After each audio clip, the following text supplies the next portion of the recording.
Aho, mitakuye, I say hello, all my relations. How y'all doing? My name is the Lucky Coyote, and for some reason, you are not working, V Bridger. Why not? Let me figure this out for a second, as my model didn't want to show up or move, or for some reason function correctly. So, one moment while I restart that. Okay, so now I have the model. Now, model should move in a moment. Damn scuffed opening. Not moving. I know.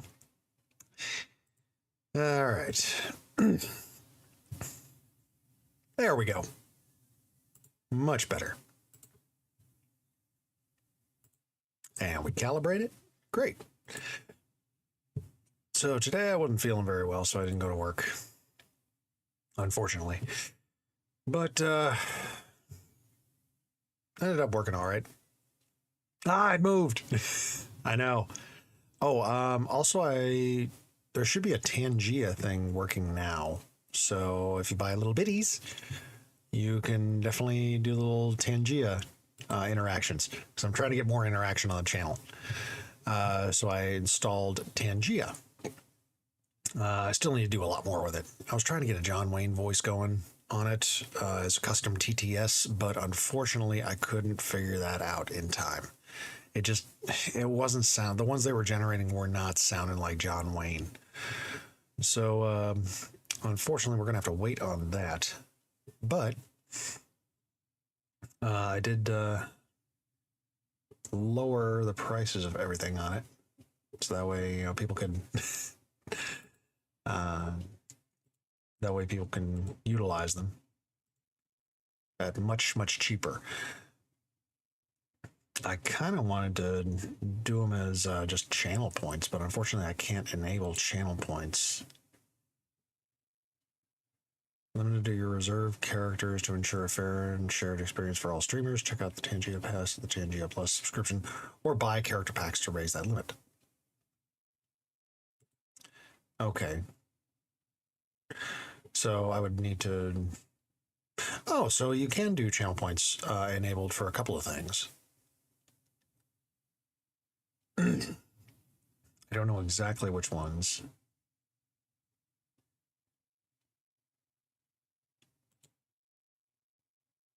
Chat not showing up? Great. Well, I mean, this was the same issue we were having with yours. So let's see now. Accounts. Twitch is not connected. Let's connect that real quick. Yes, authorized.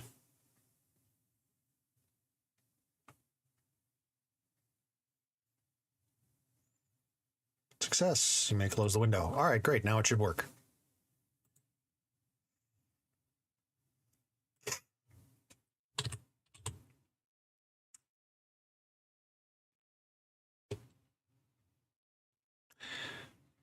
Did that work? Let's see now.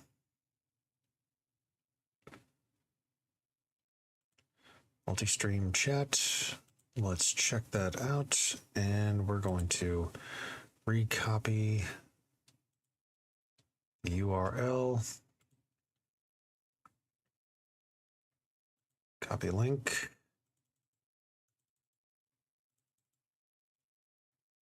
Paste that in there. Okay.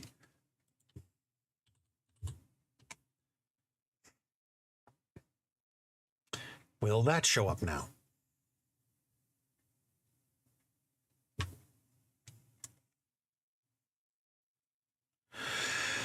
Ay. Stupid thing.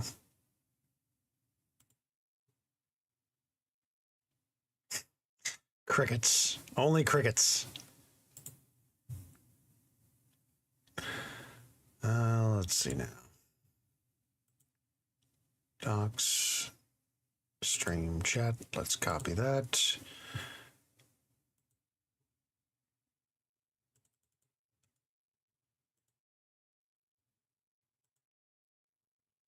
Ah, that's that's not what I wanted.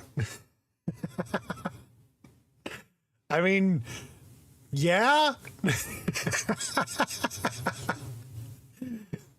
but not really. All right, so let's see now. It should be under widgets.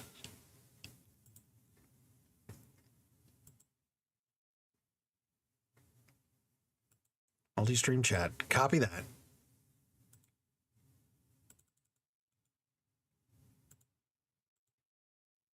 Okay.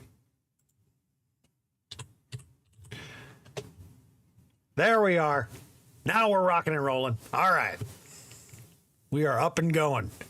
That is awesome. All right. So, we got. Thought I was going to stop for a sec. I can't see.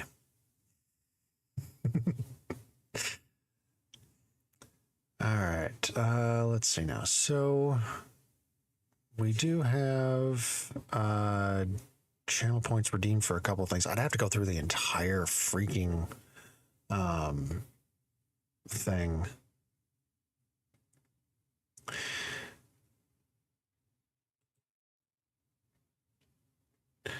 Of Tangia's interactions in order to enable all the channel points to it, because you have to do them individually, which is crazy.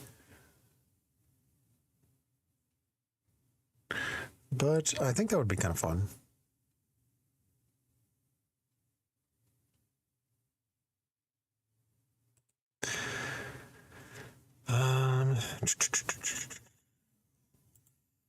I'm enabling channel points on a bunch of them, but I think it'd be kind of fun. I don't know if you can redeem them without channel points enabled, because Twitch doesn't have channel points enabled, which is weird. But I mean, I'm on multi-platform, so I mean, you might be able to do it on YouTube or Kick. Either, but I don't know about Twitch.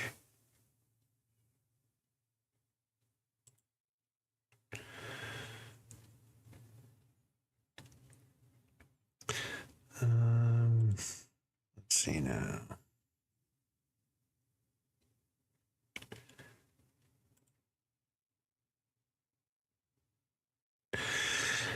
So anyway, I'll go through a bunch of those later on, activate them as channel points as well, because they are all activated, but they're all under like Tangia points or something like that. You gotta point them, buy them through Tangia, I guess. But I will set up quite a few of them to enable them as channel points.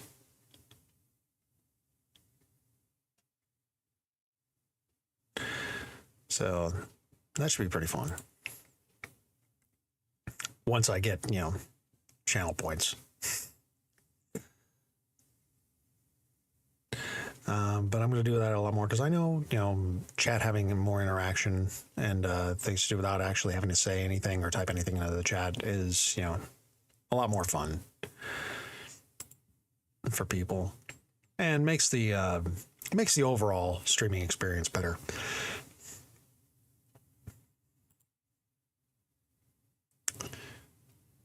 All right, I got to stop going off on this little tangent of scrolling through it and activating stuff that doesn't need to be activated. Anywho, let us get to reading some stories, because we're going to be reading some Brothers Grimm today.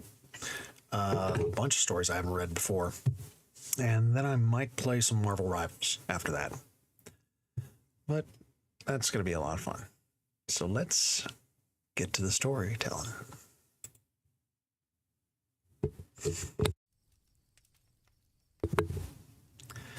And that is not the title.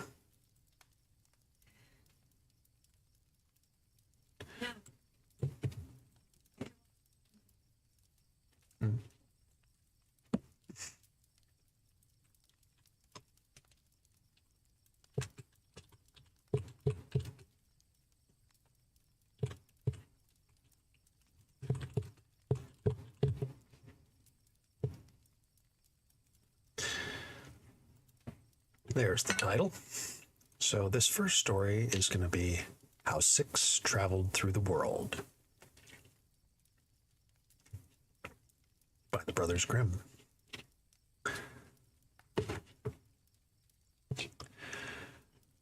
There was once a man who understood a variety of arts. He had served in the army, where he had behaved very bravely, but when the war came to an end, he received his discharge and $3 salary for his services. "What a bit! This does not please me," said he. "If I find the right people, I will make the king give me the treasures of the whole kingdom." Thereupon, inflamed with anger, he went into a forest, where he found a man who had just uprooted 6 trees as if they were straw, and he asked him whether he would be his servant and travel with him. "Yes," replied the man, "but I will first take home to my mother this bundle of firewood." And, taking up one of the trees, he wound it round the other 5, and, raising the bundle upon his shoulder, bore it away. Soon he returned and said to his master, "We too shall travel well through the world." They had not gone far before they came upon a hunter who was kneeling upon one knee and preparing to take aim with his gun. The master asked him what he was going to shoot, and he replied, 2 miles from hence sits a fly upon the branch of an oak tree, whose left eye I wish to shoot out." "Oh, go with me," said the man, "for if we 3 are together, we must pass easily through the world." The huntsman consented and went with him, and soon they arrived at 7 windmills, whose sails were going round at a rattling pace. Although right or left there was no wind, and not a leaf stirring. At this sight the man said, "I wonder what drives these mills, for there is no breeze." And they went on. But they had not proceeded more than 2 miles when they saw a man sitting upon a tree, who held one nostril while he blew out of the other. "My good fellow," said our hero, "what are you driving up there?" "Did you not see?" replied the man. 2 miles from hence, 7 windmills? It is those which I am blowing, that the sails may go round." "Oh, then come with me," said our hero, "for if 4 people like us travel together, we shall soon get through the world." So the blower got up and accompanied him, and in a short while they met with another man standing upon one leg, with the other leg unbuckled and lying by his side. The leader of the others said, "You have done this, no doubt, to rest yourself." "Yes," replied the man, "I am a runner, and in order that I may not spring along too quickly, I have unbuckled one of my legs, for when I wear both, I go as fast as a bird can fly." "Well then, come with me," said our hero. 5 such fellows as we are will soon get through the world." The 5 heroes went on together, and soon met a 6th man, who had a hat which he wore quite over one ear. The captain of the others said to him, "Manners, manners! Don't hang your hat on one side like that. You look like a simpleton." "I dare not do so," replied the other, "for if I set my hat straight, there will come so sharp a frost that the birds in the sky will freeze and fall dead upon the ground." "Then come with me," said our hero, "for it is odd if 6 fellows like us cannot travel quickly through the world." These 6 new companions went into a city where the king had proclaimed that whoever should run a race with his daughter and bear away the prize should become her husband. But if he lost the race, he should also lose his head. This was mentioned to our hero, who said he would have his servant run for him. But the king told him that in that case he must agree that his servant's life, as well as his own, should be sacrificed if the wager were lost. To this he agreed and swore, and then he bade his runner buckle on his other leg, and told him to be careful and to make sure of winning. The wager was that whoever first brought back water from a distant spring should be victor.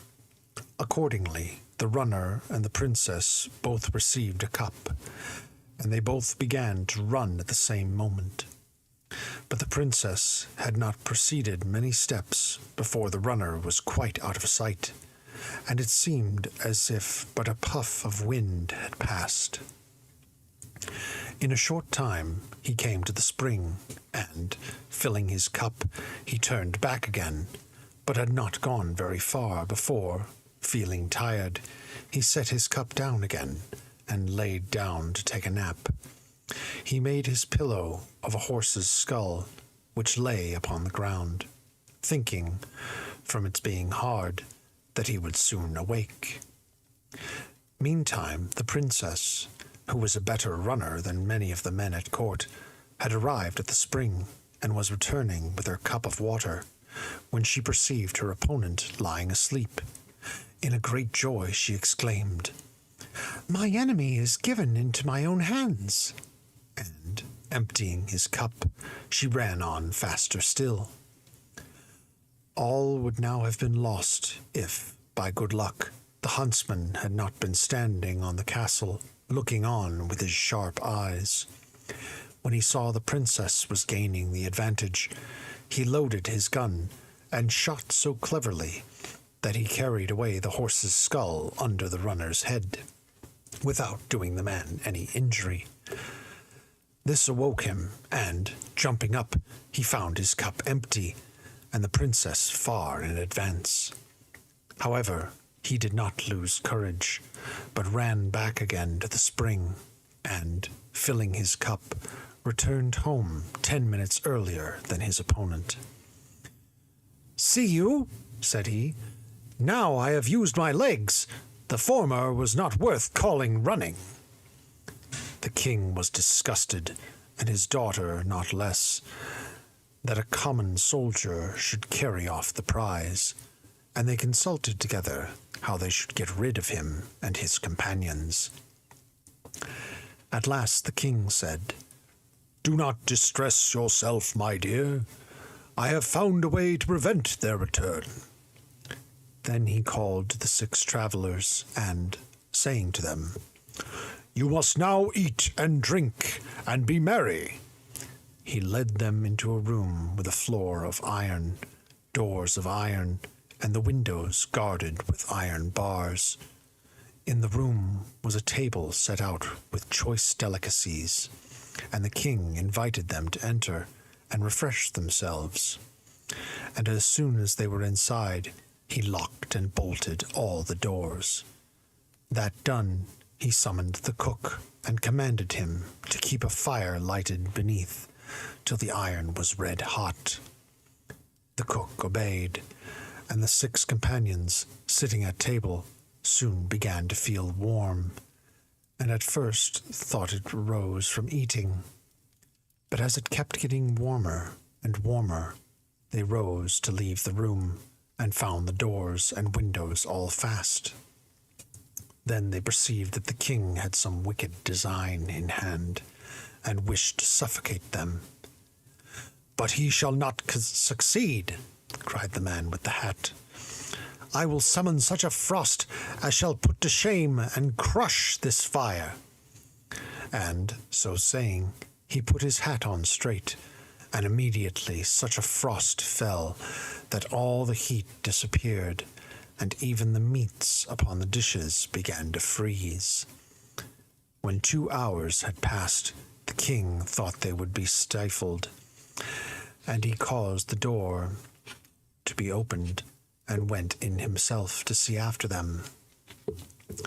But as soon as the door was opened, there stood all 6 fresh and lively, and requested to come out to warm themselves, for the cold in the room had been so intense that all the dishes were frozen.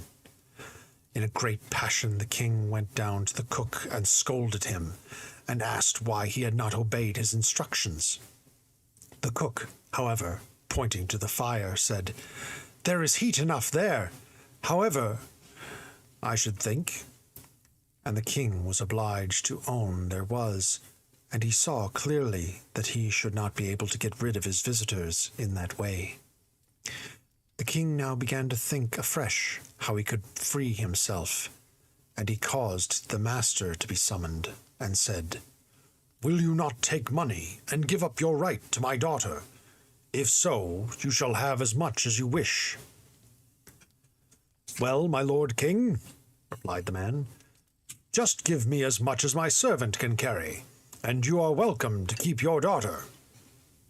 This answer pleased the king very much, and our hero said that he would come and fetch the sum in 14 days. During that time he collected all the tailors in the kingdom, and made them sew him a sack, which took up all that time.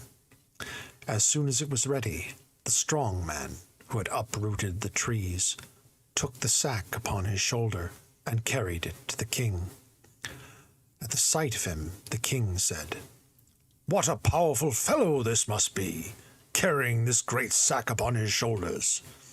And, sorely frightened, he wondered how much gold he would slip in.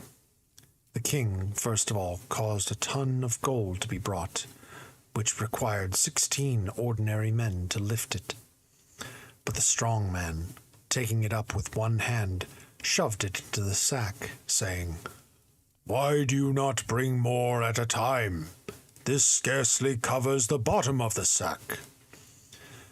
Then, by degrees, the king caused all his treasures to be brought, which the strong man put in, and yet they did not fill half his sack. Bring more," said he. "These are only a couple of crumbs." Then they were obliged to bring 7,000 wagons laden with gold, and all these the man pushed into his sack, gold, wagons, oxen, and all. Still it was not full, and the strong man offered to take whatever they brought, if they would but fill his sack. When everything that they could find was put in, the man said, "Well, I must make an end to this, and, besides, if one sack is not quite full, why, it can be tied up so much easier." And so saying, he hoisted it upon his back and went away, and his companions with him. When the king saw this one man bearing away all the riches of his kingdom, he got into a tremendous passion, and ordered his cavalry to pursue the 6 men, and at all risk to bring back the strong man with the sack. 2 regiments accordingly pursued them quickly, and shouted out to them, "You are our prisoners! Lay down the sack of gold, or you will be hewn to pieces!" "What are you saying?" asked the blower. "You will make us prisoners? But first you shall have a dance in the air." So saying, he held one nostril, and blew with the other the 2 regiments right away into the blue sky, so that one flew over the hills on the right side, and the other on the left. One sergeant begged for mercy. He had 9 wounds, and was a brave fellow, undeserving of such disgrace.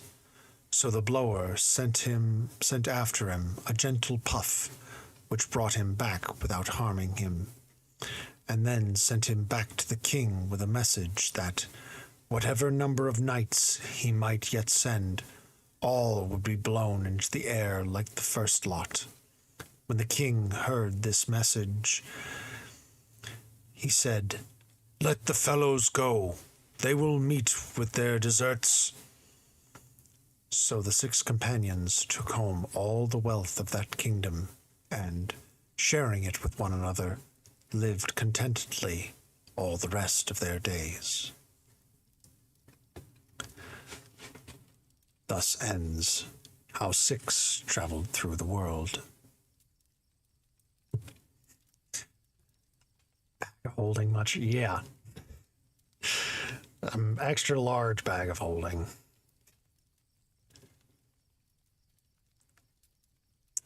So, this next one is entitled The Queen Bee.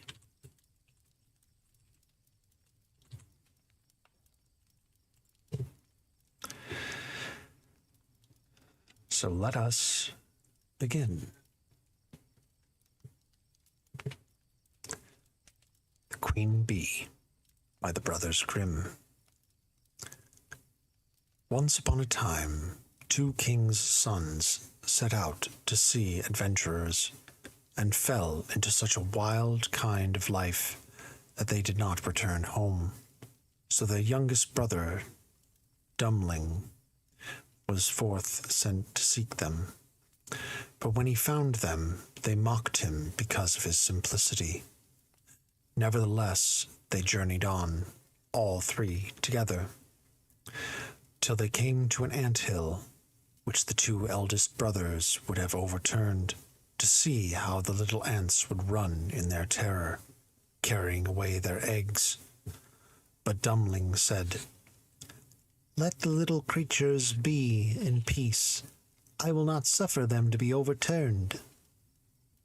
Then they went further, till they came to a lake, on which ducks were swimming in myriads. The 2 brothers wanted to catch a pair and roast them, but Dummling would not allow it, saying, "Let these fowls alone. I will not suffer them to be killed." At last they came to a bee's nest, in which was lain so much honey that it was running out at the mouth of the nest.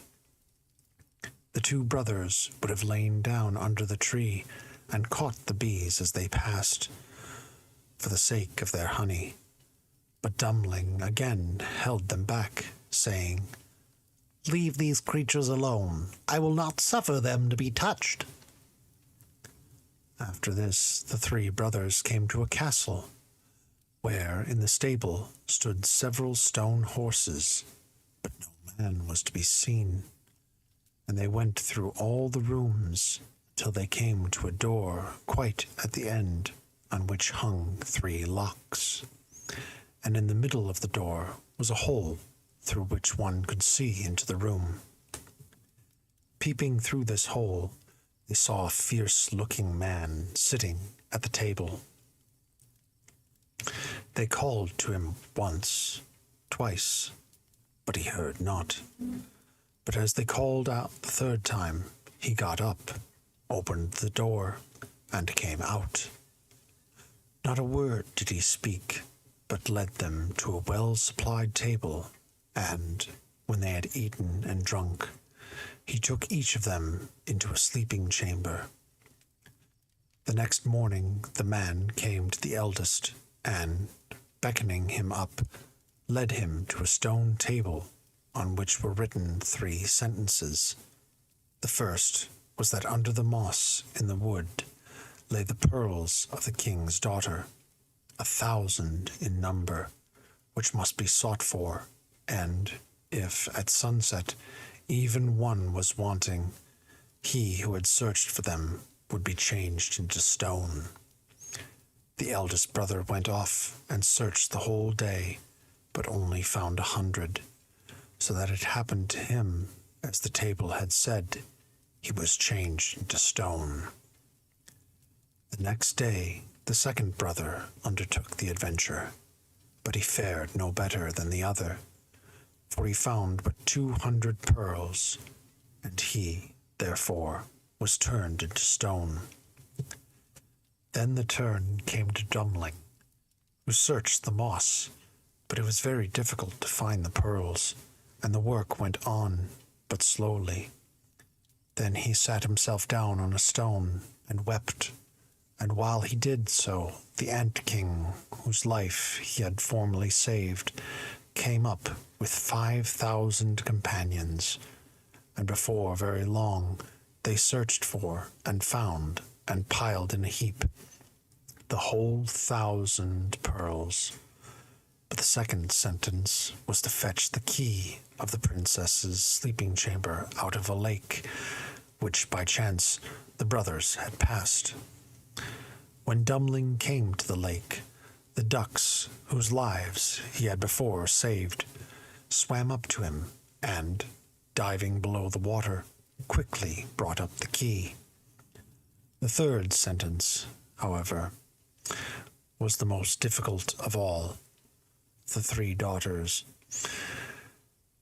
the king to pick out the youngest and the prettiest.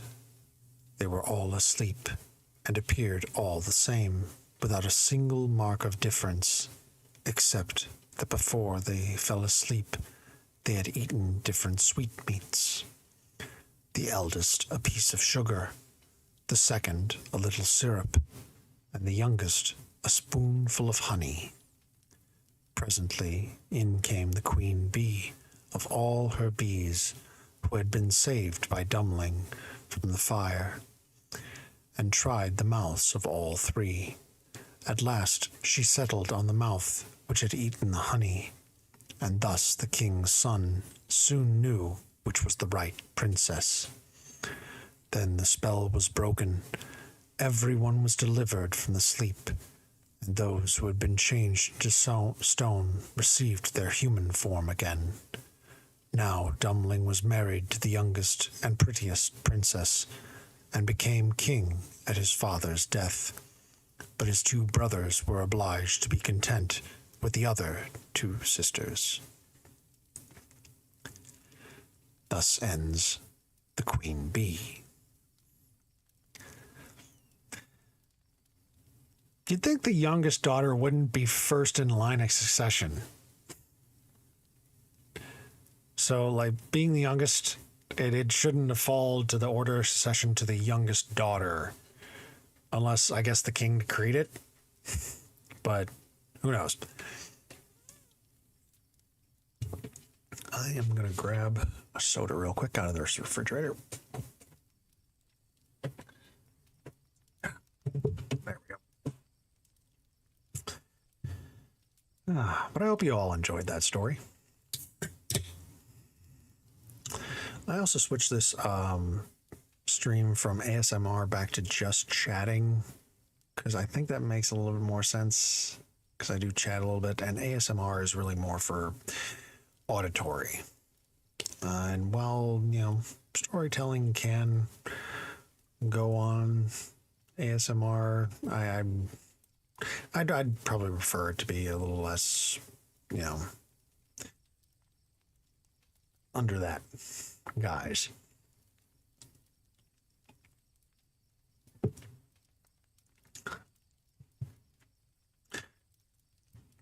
This next story is entitled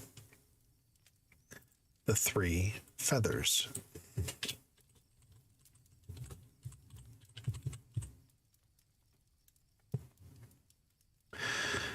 So let us begin.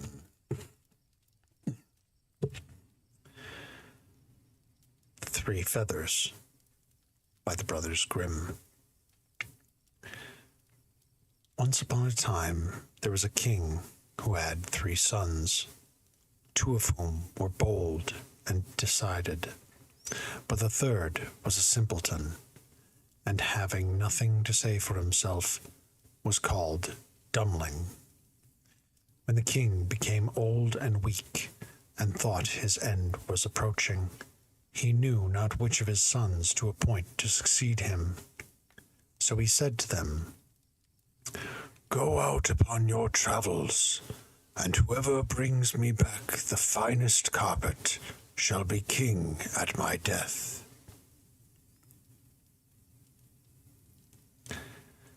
Then, to prevent their quarreling, he led them out before his castle, and, blowing 3 feathers into the air, said, "As they fly, so shall you go."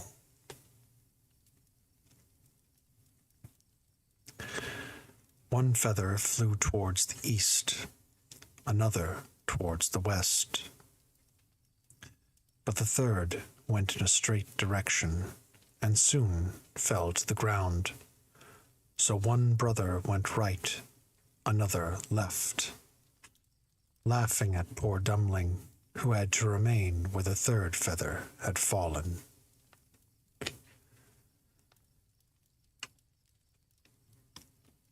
Cold D64, thank you for the follow. No thank you on the Discord.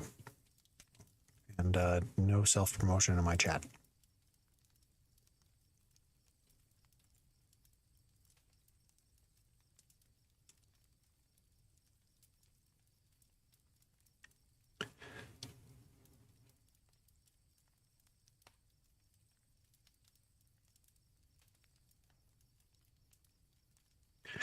Dummling sat himself down and was sad at heart, but presently he remarked that near the feather was a trap door. He raised it, and, finding steps, descended below the ground. He came to another door, and, knocking, heard a voice singing. Frog with the crooked leg, small and light green, see who 'tis that knocks. Be quick, let him in. The door was opened, and, going in, he saw a large frog, and round her were squatted several smaller ones. The big one asked what he desired, and he replied, I seek the finest and most beautiful carpet. The big frog then called a young one and said, Bring me hither the great box. So the young frog fetched it, and the old one, opening it, took out and gave to Dummling a carpet more beautiful than any one could make. Dummling thanked her for the gift and came up the steps again. His two brothers, meanwhile, thinking their youngest brother so simple, believed that he would not bring home anything at all, and said to each other, Let us take the best shawl we can from the back of some shepherd's wife. So they stole the first they met with and carried it to the king. At the same time, Dummling arrived, bringing his fine and beautiful carpet. And as soon as the king saw it, he was astonished, and said, By right this kingdom belongs to the youngest of you. But the two others let the king have no peace, saying, It is impossible that Dummling should have the kingdom, for he lacks common understanding. So the king then decreed that whoever brought him the most beautiful ring should be his heir. And taking the three brothers out, he blew, as before, 3 feathers into the air for them to follow. The 2 eldest went east and west, but Dumbling's feather flew again as far as the trap door, and there settled down.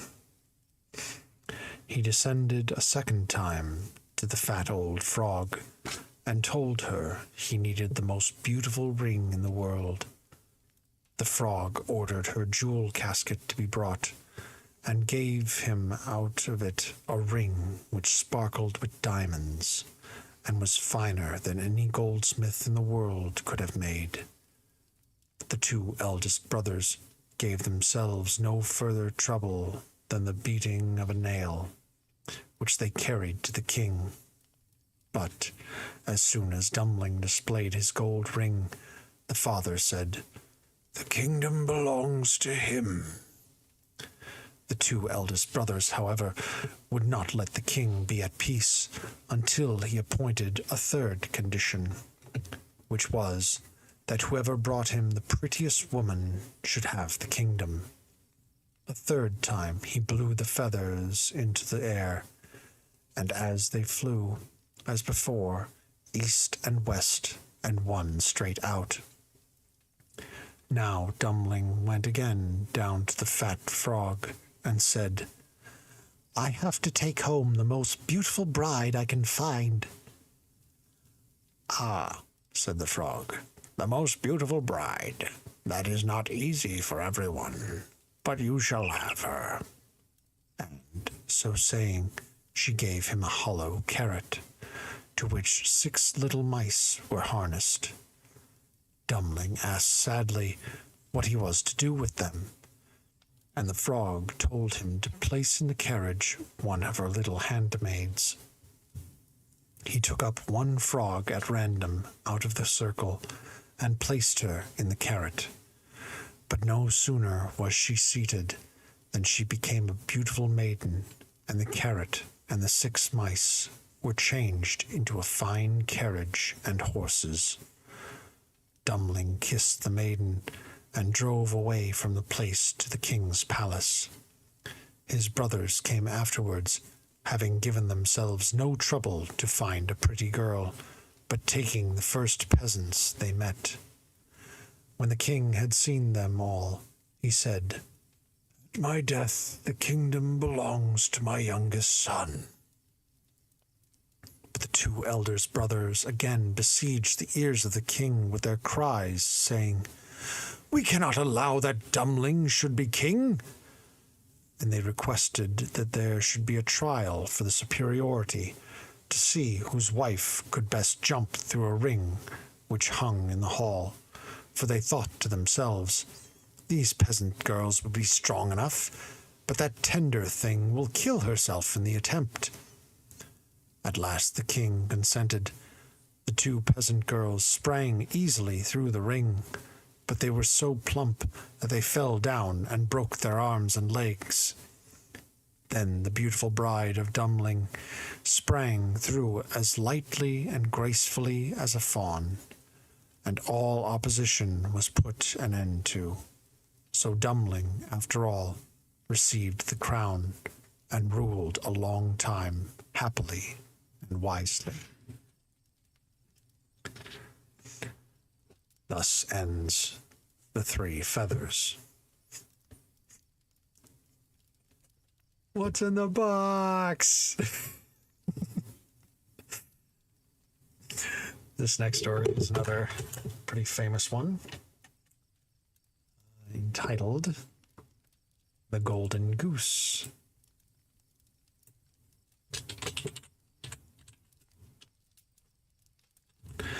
I think Disney, what they took from Cinderella and combined it with the 3 feathers of turning mice into horses and driving a carriage.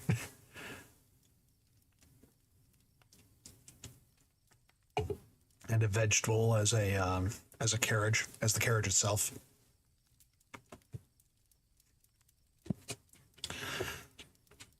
Because that wasn't in the original Cinderella that we read.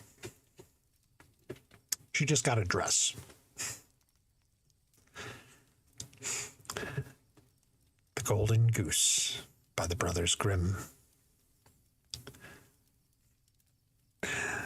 There was once a man who had 3 sons, the youngest of whom was named Dummling, and on that account was despised and slighted, and put back on every occasion. It happened that the eldest wished to go into the forest to hew wood, and before he went, his mother gave him a fine, large pancake and a bottle of wine to take with him. Just as he got into the forest, he met a grey old man, who bade him good day, and said, "Give me a piece of your pancake and a sip of your wine, for I am very hungry and thirsty." The prudent youth, however, would not, saying, "If I should give you my cake and wine, I shall have nothing left for myself. No, pack off!" And he left the man, and there went onwards. He now began to hew down a tree, but he had not made many strokes before he missed his aim, and the axe cut into his arm so deeply that he was forced to go home and have it bound up. But this wound came from the little old man. A pancake? Yes, a pancake. It's very German. Just a cake made in a pan. Not like what we think of pancakes. Afterwards, the second son went into the forest, and the mother gave him, as she had given the eldest, a pancake and a bottle of wine. The same little old man met him also, and requested a piece of his cake and a draught from his bottle. But he likewise refused, and said, "What I give to you I cannot have for myself. Go, and take yourself off." And so speaking, he left the old man there, and went onwards. His reward, however, soon came, for when he had made 2 strokes at the tree, he cut his own leg, so that he was obliged to return home. Then Dummling asked his father to let him go, and Hugh would.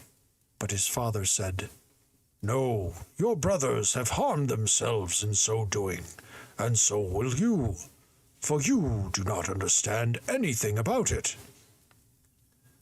But Dummling begged and prayed so long that his father at length said, "Well then, go, and you will become prudent through experience." His mother gave him only a cake, which had been baked in the ashes, and a bottle of sour beer. As he entered the forest, he came the same old grey man, greeted him, and asked, "Give me a piece of your cake and a draught of your bottle, for I am hungry and thirsty." Your brothers aren't the brightest bulbs in the box. Yeah. Your brothers, don't give charity to people, and as such, they hurt themselves.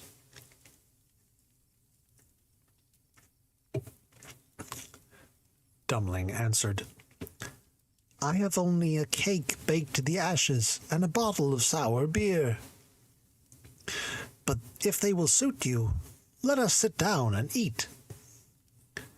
They sat down, and soon as Dummling took out his cake, lo, it was changed into a nice pancake, and the sour beer had become wine. They ate and drank, and when they had done, the little man said, "Because you have a good heart, and have willingly shared what you had, I will make you lucky. There stands an old tree. Cut it down, and you will find something at the roots." Thereupon the little man took leave. I think my mom was trying to kill me. Dummling. His name is spelled Dummling. But yeah, so you're just missing an M. Dummling went directly and cut down the tree, and when it fell, there sat among the roots a goose, which had feathers of pure gold. He took it up and carried it with him to an inn, where he intended to pass the night. The landlord had 3 daughters, who, as soon as they saw the goose, were very covetous of such a wonderful bird, even to have but one of its feathers. The eldest girl thought she would watch an opportunity to pluck out one, and just as Dummling was going out, she caught hold of one of the wings, but her finger and thumb stuck there, and she could not move. Soon after came the second, desiring also to pluck out a feather, but scarcely had she touched her sister when she was bound fast to her. At last the third came also, with like intention, and the others exclaimed, "Keep away, for heaven's sake, keep away!" But she did not see why she should, and thought, "The others are there. Why should I not be too?" And, springing up to them, she touched her sister, and at once was made fast. so they had to pass the night with the goose. Honk, the goose. The next morning, Dummling took the goose under his arm and went out, without troubling himself about the 3 girls, who were still hanging on, and who were obliged to keep on the run behind him, now to the left and now to the right, just as he thought proper. In the middle of a field, the parson met them, and when he saw the procession, he cried out, "For shame, you good-for-nothing wenches! Why are you running after that young man across the fields for? Come, pray, leave off that sport." So saying, he took the youngest by the hand and tried to pull her away. But as soon as he touched her, he also stuck fast and was forced to follow in the train. Soon after came the clerk, and saw his master, the parson, following in the footsteps of the 3 maidens. The sight astonished him much, and he called out, "Holla, master! Where are you going so quickly? Have you forgotten that there is a christening today?" And he ran up to him and caught him by the gown. The clerk also could not release himself, and so there trampled the 5, one behind the other, till they met 2 countrymen returning with their hatchets in their hands. The parson called out to them, and begged them to come and release him and the clerk. But no sooner had they touched the clerk than they stuck fast to him, and so now there were 7 all in a line following behind Dummling and the golden goose. By and by he came into a city where a king ruled, who had a daughter so seriously inclined that no one could make her laugh. So he had made a law that whoever should cause her to laugh should have her to wife. Now, when Dummling heard this, he went with his goose and all his train before the princess, and as soon as she saw these 7 poor creatures continually on the trot behind one another, she began to laugh so heartily as if she were never going to cease. Dummling thereupon demanded his bride, but his intended son-in-law did not please the king, who, after a variety of excuses, at last said he must bring him a man who could drink a cellar full of wine. Dummling bethought himself of the grey little man, who would, no doubt, be able to help him, and going into the forest, on the same spot where he had felled the tree, he saw a man sitting with a very melancholy countenance. Dummling asked him what he was taking to heart so sorely, and he answered, "I have such a great thirst, and cannot quench it, for cold water I cannot bear, and a cask of wine I should soon empty. For what good is such a drop as that to be to a hot stone?" "There I can help you," said Dummling. "Come with me, and you shall be satisfied." He led them into the king's cellar, and the man drank and drank away at the casks till his veins swelled. But before the day was out, he had emptied all the wine barrels.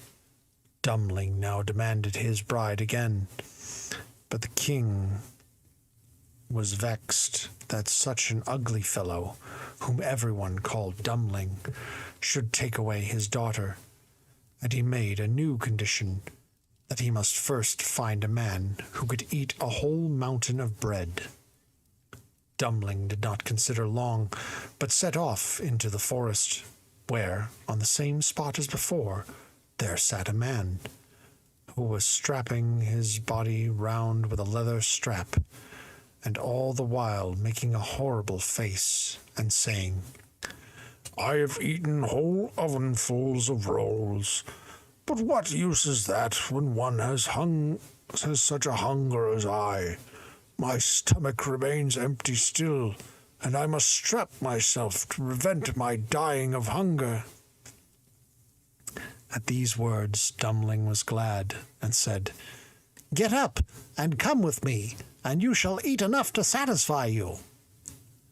He led them to the royal palace, where the king had collected all the meal in his whole kingdom, and had caused a huge mountain of bread to be baked with it.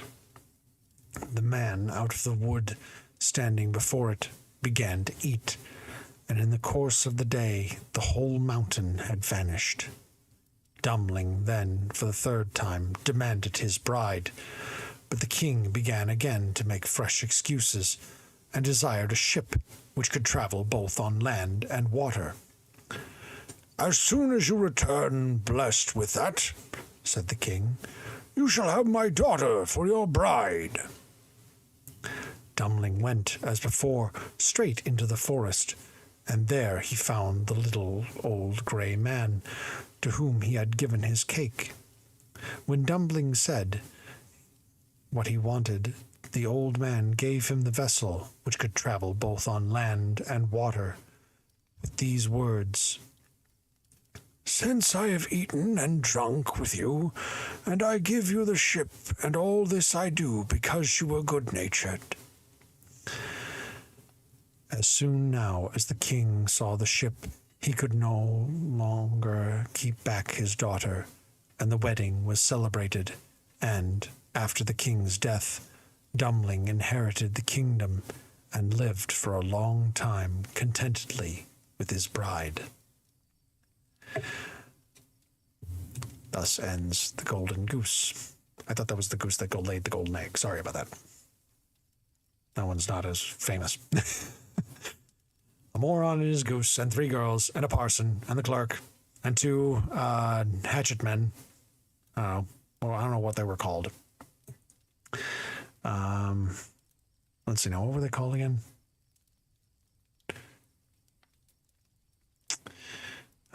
2 countrymen. That was it.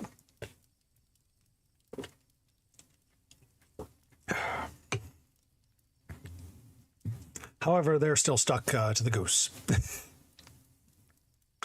And a partridge in a pear tree. Yes, the poor man died of alcohol poisoning, and the guy who ate the whole mountain got a yeast infection.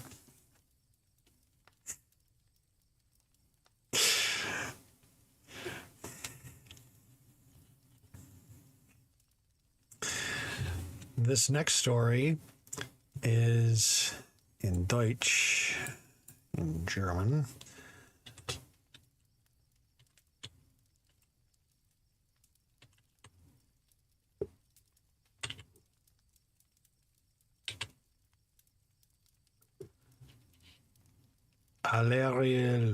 Alerial, which apparently means many furs, as in made of all kinds of fur.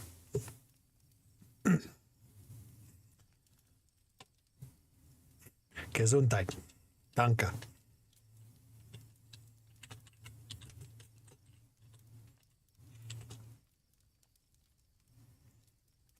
Guessing that's somebody's name. Allerliao. Anyway, let us begin. There was once a king whose wife had golden hair, and was altogether so beautiful that her equal was not to be found in the world.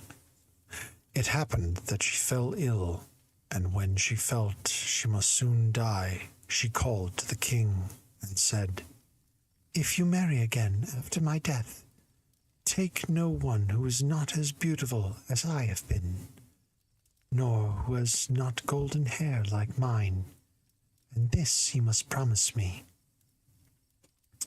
After the king had promised, she closed her eyes and soon died. For a long time the king would not be comforted, and thought not of taking a second wife. But his counselors said at last that he must marry again. Then messengers were sent far and wide to seek such a bride as should be as beautiful as the late queen. but there was no one to be found in the whole world so beautiful and with such golden hair. So the messengers returned home without accomplishing anything. I will haunt your ass. The queen, probably. You take any woman that looks better than me or worse than me, I'll haunt your ass. Damn right.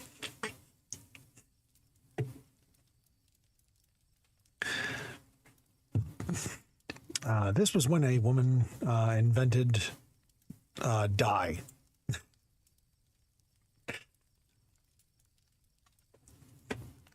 And she lived happily ever after with the king. I'm just kidding. Yeah. Something else.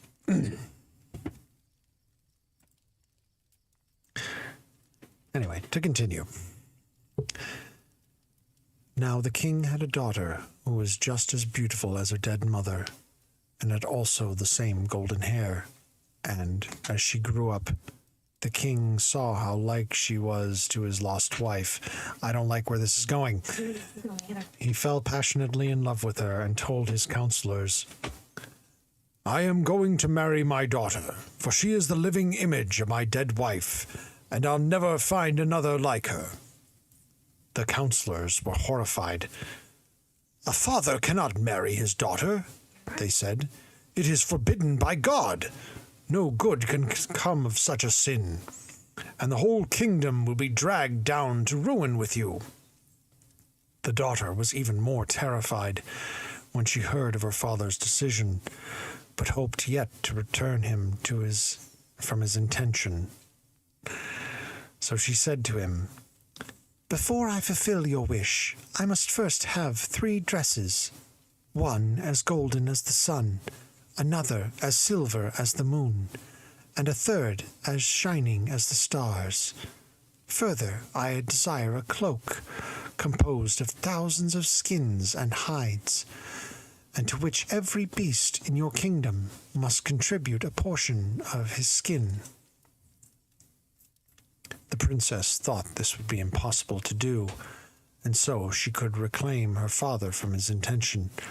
But the king would not give it up, and the cleverest maidens in his kingdom had to weave the 3 dresses, one as golden as the sun, a second as silver as the moon, and a third as shining as the stars, while his huntsman had to catch all the beasts in the whole kingdom, and from each take a piece of his skin, wherewith a mantle of 1,000 pieces was made.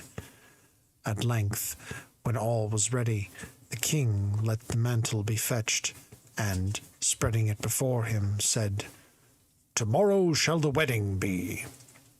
When the king's daughter now saw that there was no hope left of turning her father from his resolve, she determined to flee away. In the night, while all slept, she got up and took 3 of her treasures, a golden ring, a gold spinning wheel, and a gold reel. She put also in a nutshell the 3 dresses of the sun, moon, and stars, and, putting on the mantle of all skins, she dyed her hands and face black with soot. Then, commending herself to God, she set off and travelled the whole night, till she came to a large wood, where, feeling very tired, she took refuge in a hollow tree and went to sleep. The sun arose, and she still slept, and slept on till it was again far into the morning. Then it happened that the king, who owned this forest, came to hunt in it. As soon as his dogs ran to the tree, they snapped about it, barked, and growled. So the king said to his huntsman, See what wild animal it is that is concealed there. The hunters obeyed his orders, and, when they returned, said, In that hollow lies a wonderful creature, whose like we have never before seen. Its skin is composed of 1,000 different colors, but it lies quite quiet and asleep. The king said, Try if you can catch it alive, and then bind it to the carriage, and we will take it with us." As soon as the hunters caught hold of the maiden, she awoke, full of terror, and called out to them, "I am a poor child, forsaken by both father and mother. Pray pity me and take me with you." They named her Alaria because of her mantle, and took her home with them to serve in the kitchen and rake out the ashes. They went to the royal palace, and there they showed her a little stable under the step where no daylight could enter, and told her she could live and sleep there. Afterwards she went into the kitchen, and there she had to carry water and wood to make the fire, to pluck the fowls, to peel the vegetables, to rake out the ashes, and to do all manner of dirty work.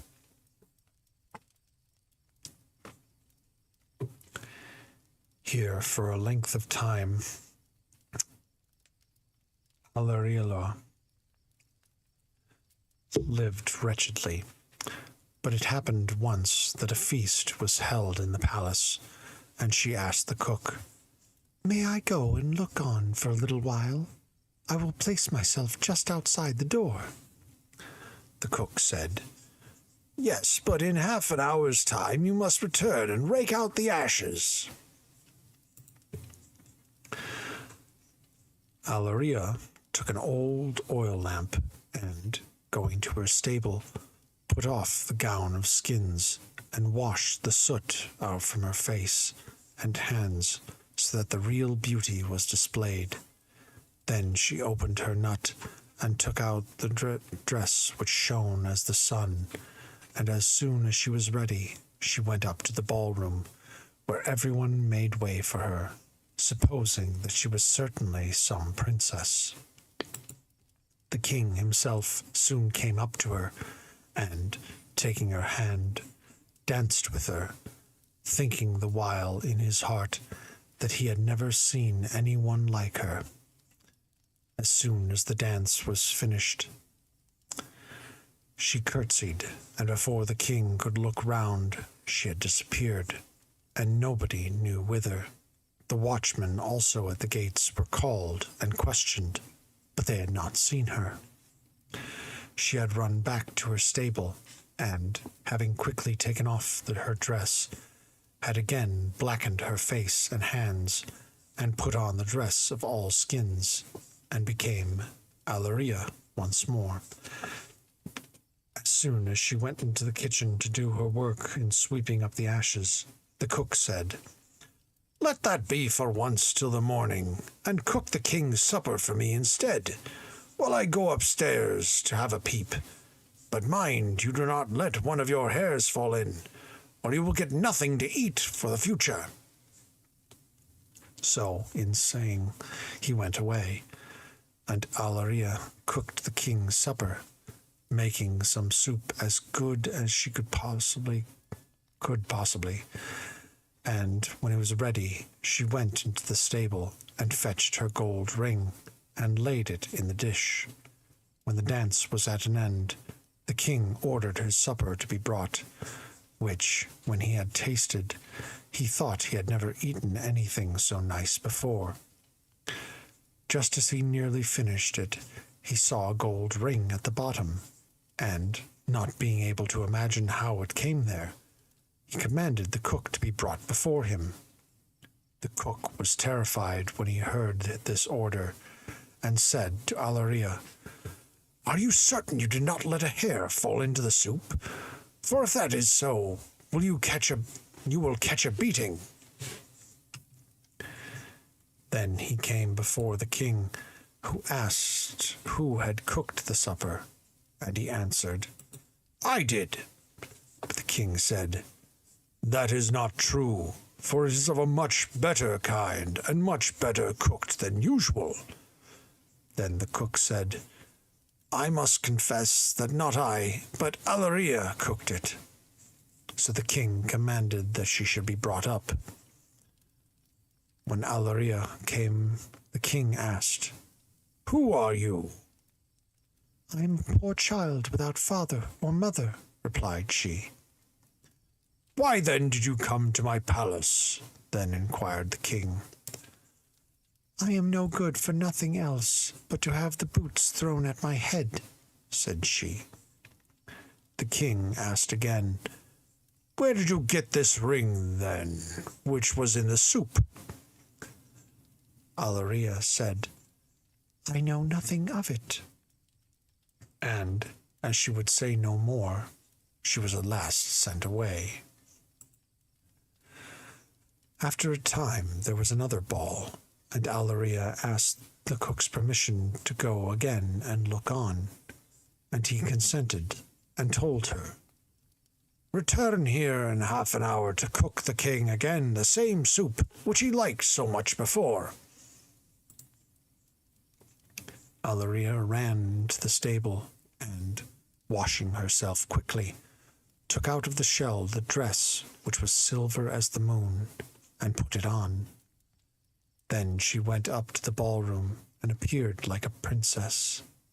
And the king, stepping up to her, was very glad to see her again. And, as the dancing was just begun, they joined it. But as soon as it was over, his partner disappeared so quickly, the king did not notice where she went. She ran to her stable and changed her garments again, and then went into the kitchen to make the soup. While the cook was upstairs, she fetched the golden spinning wheel and put it in the tureen, so that the soup was served up with it. Afterwards it was brought before the king, who ate it and found it taste as good as the former, and the cook was called, who was obliged to confess again that Alaria had made it. Alaria was accordingly taken before the king, but she repeated what she had before said, that she was of no use but to have boots thrown at her, and that she knew nothing of the gold spinning wheel. Not long afterwards, a third fete was given by the king, at which everything went as before. The cook said to Alaria, when she had leave to go, You are certainly a witch, and it always puts something in the soup which makes it taste better than mine. Still, since you beg so hard, you shall go at the usual time. This time she put on the dress shining as the stars, and stepped with it into the ballroom. The king danced again with her, and thought he had never seen any maiden so beautiful, and while the dance went on, he slipped the gold ring onto her finger, without her perceiving it, and told the musicians to prolong the time. When at last it ended, he would have kept fast hold of her hand, but she tore herself away, and sprang so quickly in among the people that she disappeared from his sight. Alaria ran as well as she could back to her stable, but she had stayed over and above the half hour, and she had not time to pull off her beautiful dress, but was obliged to throw over it her cloak of skins. She did not either quite finish the blackening of her skin, but left one finger white. Then she ran into the kitchen, cooked the soup for the king, and put in it the reel, while the cook stayed upstairs. Afterwards, when the king found the reel at the bottom of his soup, he summoned Alaria, and perceived at once her white finger, and the ring which he had put on it during the dance. He took her by the hand, and held her fast, and when she tried to force herself from him and run away, her cloak of skins fell partly off, and the starry dress was displayed to view. The king then pulled the cloak wholly off, and down came her golden hair, and there she stood in all her beauty, and could no longer conceal herself.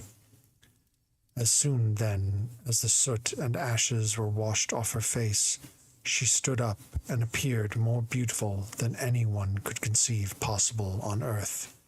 But the king said to her, "You are my dear bride, and we will never separate from each other." Thereupon was the wedding celebrated, and they lived happily to the end of their lives. I think that's a different king, but I'm not certain. It should be another king. Should be. Because it doesn't say, because he doesn't address, anything about, her being,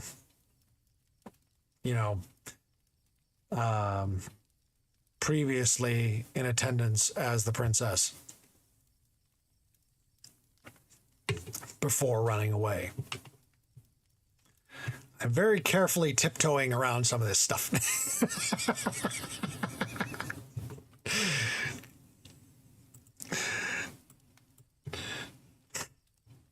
We are staying within TOS guidelines, damn it.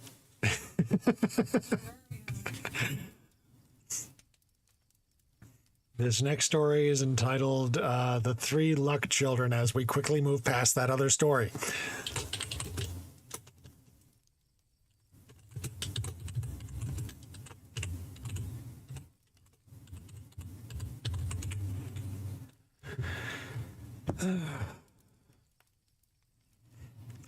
So let us begin. The Three Luck Children by the Brothers Grimm.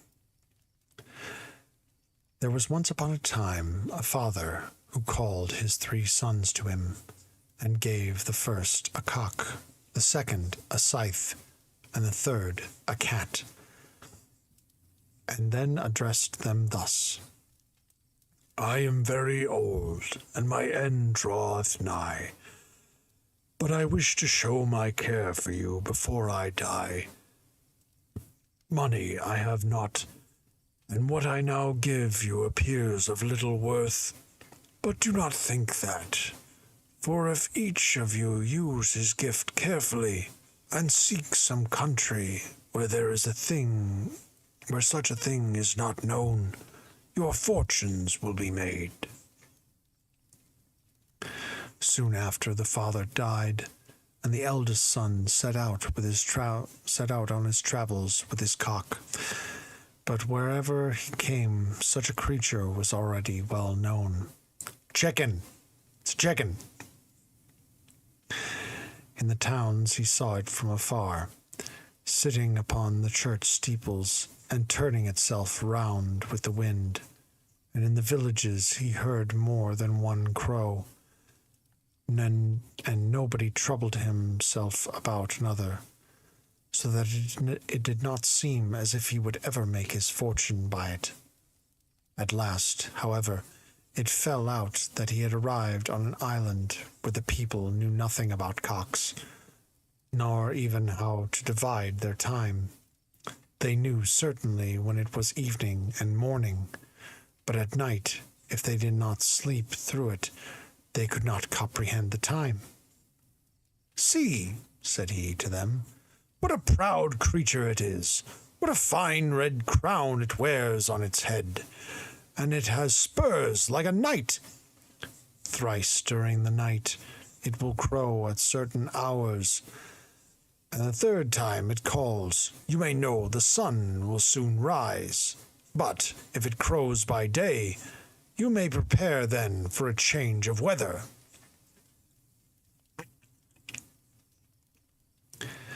The good people were well pleased, and the whole night they lay awake and listened to the cock, which crowed loudly and clearly at 2, 4, and 6 o'clock.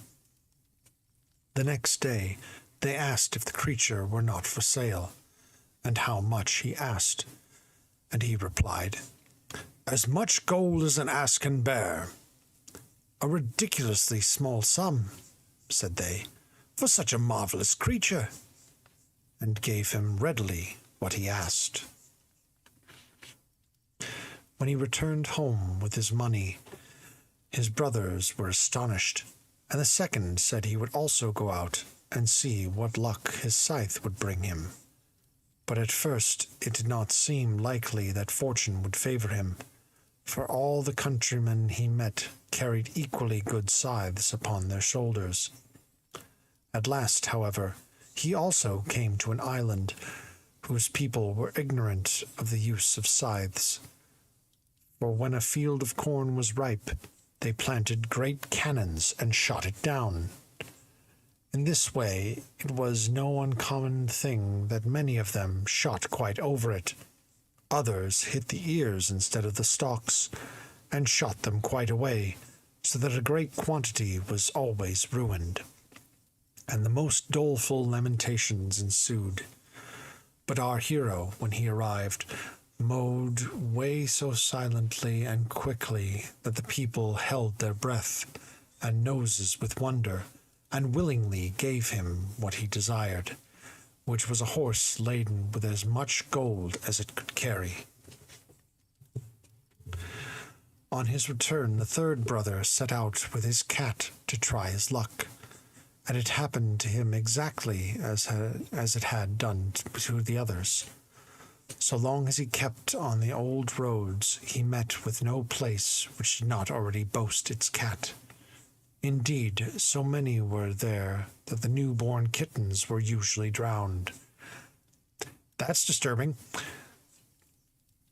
At last he voyaged to an island where, luckily for him, cats were unknown animals, and yet the mice were so numerous that they danced upon the tables and chairs, whether the master of the house were at home or not. These people complained continually of the plague, and the king himself knew not how to deliver them from it, for in every corner the mice were swarming, and destroyed what they could not carry away in their teeth.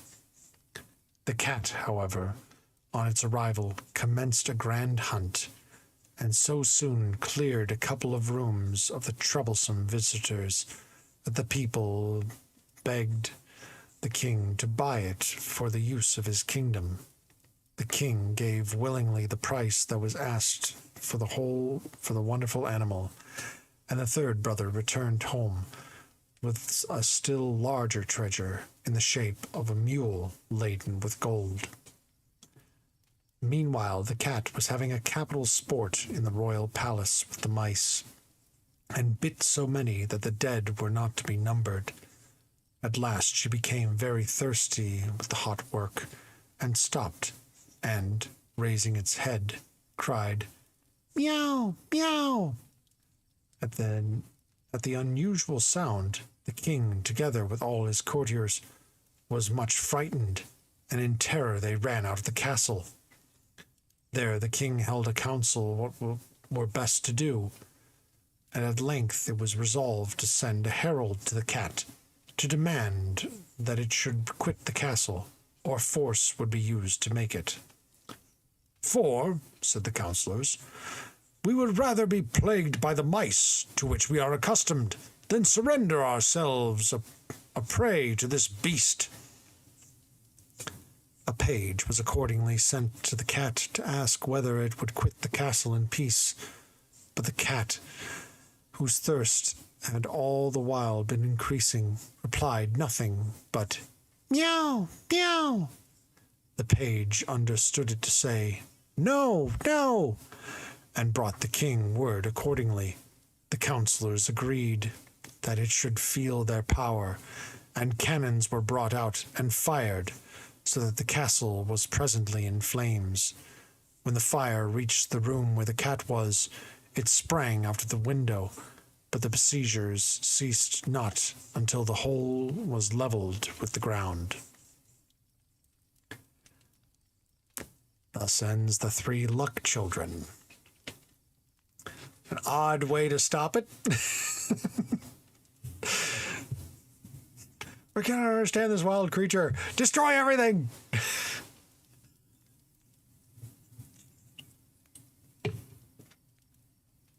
And thus that kingdom lived happily ever after with their leveled castle.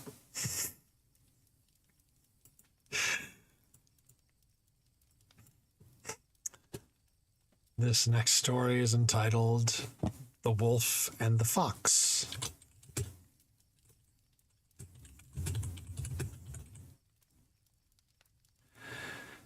Which I know caught Suzu's attention.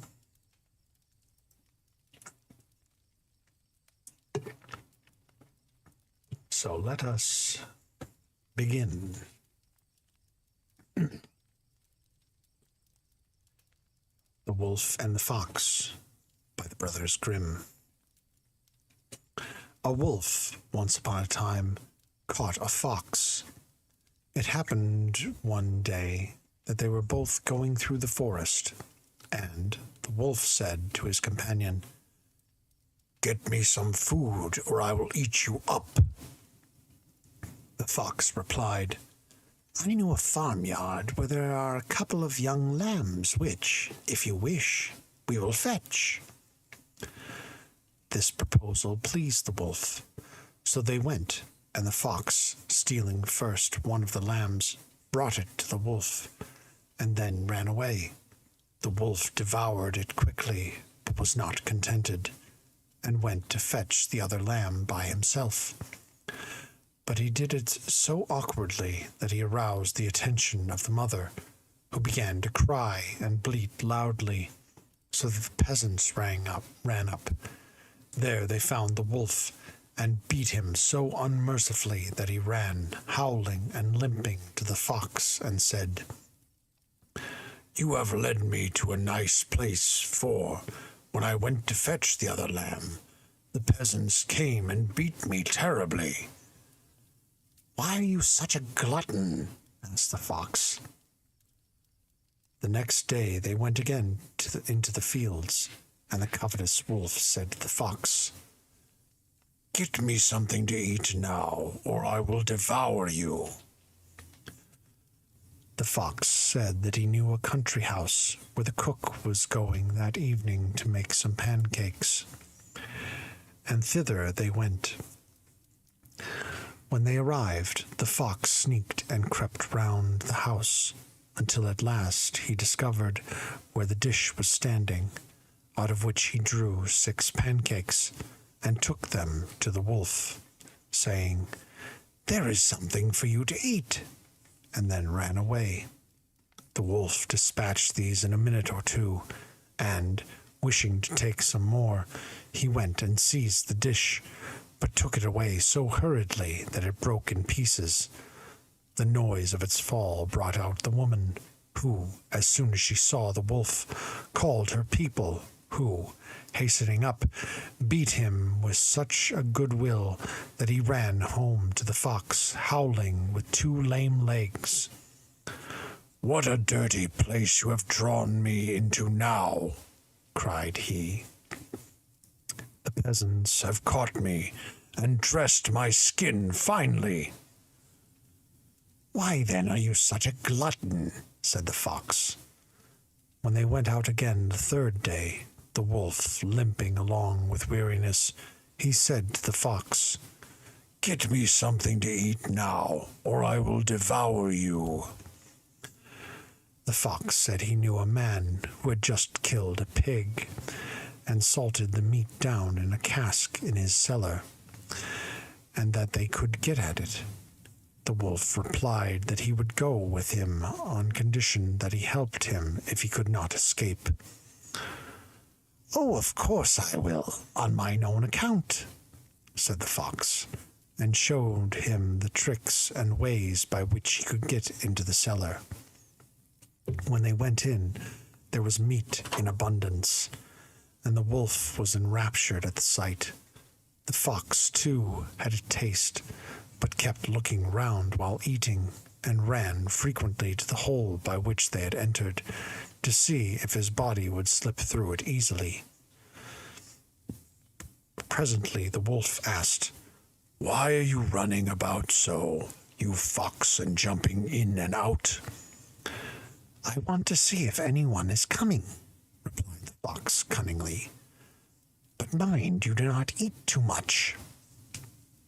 The wolf said he would not leave till the cask was quite empty, and meanwhile the peasant, who had heard the noise made by the fox, entered the cellar. The fox, as soon as he saw him, made a spring and was through the hole in a jiffy. And the wolf tried to follow his example, but he had eaten so much that his body was too big for the hole, and he stuck fast. Then came the peasant with a cudgel and beat him to death. But the fox leapt away into the forest, very glad to get rid of the old glutton. Thus ends The Wolf and the Fox. Fat-shaming fox, yeah. Listen, he tried to warn him. But the wolf was just dumb. Not clever, like the fox. Or the coyote. Not projecting, really. This next story is entitled The Pink. This is why you don't work with foxes. Coyotes, though. Yes, because coyotes are not as, slick or tricksy as foxes. Sure. So let us begin. The Pink by the Brothers Grimm. Once upon a time there lived a queen who had been denied children hitherto. But every morning she went into the garden and prayed to God that he would grant her a son or a daughter. And once an angel came down and said to her, "Be satisfied, you shall have a son gifted with this power. Whatsoever he wishes for in this world shall be given unto him." The queen went directly to the king and told him the joyful message. And when the time arrived, she bore a son, and the king rejoiced exceedingly. Now the queen went every morning into the park with her child, and washed it at a clear spring which flowed there.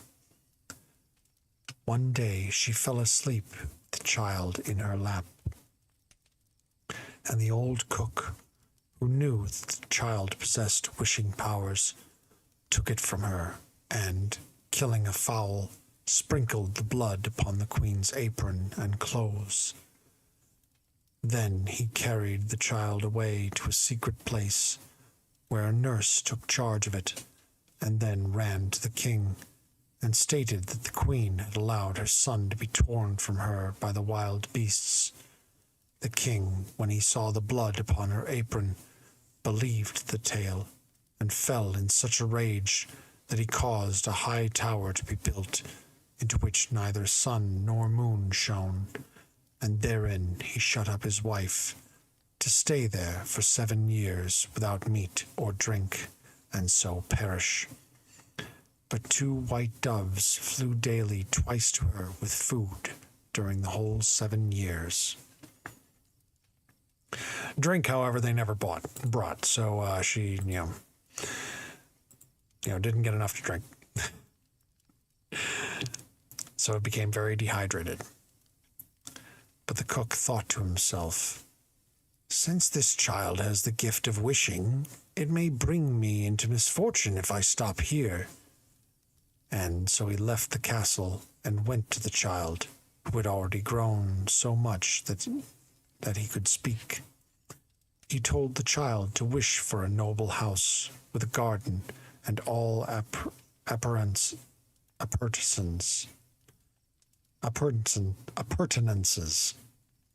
and scarcely were the words out of his mouth before all appeared. After a time had elapsed, the cook said to the boy, "It is not good for you to be so alone. Therefore wish for a beautiful maiden to bear you company." This also the boy did, and immediately there stood before him one more beautiful than any painter could depict. The 2 children played together and grew to love each other much, while the old cook went daily to hunt like any gentleman. By and by, however, the thought occurred to him that perhaps the young prince might wish to be with his father, and so bring him into great trouble. And to prevent that, he took the maiden aside one day and said to her, "Tonight, when the boy sleeps, stick this dagger into his heart and cut out his tongue. And if you do not do it, your own life shall be sacrificed." So saying, he went out as usual, and when he returned the next day, she had not done it, and excused herself by saying, "What? Shall I take the life of an innocent youth who has never yet injured anyone?" "If you do not," said the cook, "your own life shall pay the forfeit." Afterwards, when he was gone out, the maiden had a little calf fetched and killed, and its heart and tongue taken out, which she laid upon a plate. And when she saw the old cook return, she told the youth to get into bed and draw the covering over him. Soon the old wretch came in and asked, "Where is the heart and tongue of the boy?" The maiden reached him the plate, but the prince threw off the covering and cried, "You old sinner! Why would you have me killed? Now I will pronounce your sentence. You shall become a black poodle dog, and wear a golden chain about your neck, and swallow live coals, so that you shall breathe out fire." He made a hellhound. As soon as he had spoken these words, the cook took the form of a poodle dog, and had a golden chain round his neck, and when he ate live coals, a flame burst out of his mouth. The king's son remained in the palace a short time, but soon remembered his mother, and wondered if she were yet alive. And at last he said to the maiden, "I must go home to my father, and if you will go with me, I will take care of you." "Alas," she replied, "the way is too far, and what shall I do in a strange land where I am unknown?" But the young prince would not depart without her, and when he found her inflexible, he wished her into a beautiful pink, which is a 5-petaled flower, pale red or pink in color, and carried her away in that form. The dog had to run behind, and so they traveled to their native land. There he went to the tower where his mother dwelt, and, as it was so lofty, he wished for a ladder which reached the top. Then he mounted, and looking in, called, "Dearest mother, Lady Queen, are you yet alive, or are you dead?" The queen replied, "I have just eaten, and am satisfied," for she thought it was the dove who spoke. But the prince said, "I am your dear son, whom the wild beasts were said to have stolen from your lap, but I am yet alive, and will soon rescue you." So saying, he went down, and came to his father's palace, and caused himself to be announced as a huntsman who desired to enter the king's service. The king answered that he might do so if he could produce any venison, but he himself had not been able to find any in any part of his territories. Then the huntsman promised to procure him as many deer as he could use for the royal table, and caused all the others to be summoned to accompany him. So they went out, and the young prince bade them enclose a large circle open at one end, in the middle of which he placed himself, and began to wish. Soon 200 and odd head of game ran into the circle, at which the huntsman began to shoot. All these were heaped upon 60 carts and driven home to the king, who once more, after a long interval, was enabled to garnish his table with venison. The king therefore received the game with great satisfaction, and ordered that on the following day his whole court should dine with him at a great festival. When they were assembled, he said to the young huntsman, "Since you are so clever, you must sit next me." But he replied, "May it please your majesty to excuse me. I am but a poor huntsman." The king, however, was resolved, and said, "You must sit next me." And as the prince did so, he thought of his dear mother, and wished that one of the king's courtiers might inquire whether the queen were yet alive, or had perished in the tower. Scarcely had he so wished, when the marshal began to speak, saying, "May it please your majesty, hear that we are living in great happiness. But how fares our lady the queen in the tower? Is she still alive or dead?" But the king said, "She suffered my beloved son to be torn away by wild beasts, and I will hear nothing of her." At these words the huntsman got up and said, "My dear and gracious father, she is still alive, and I am her son, for the wild beasts did not take me away, but that wretch the cook took me and out of her lap when she was asleep, and sprinkled the blood of a hen over her apron."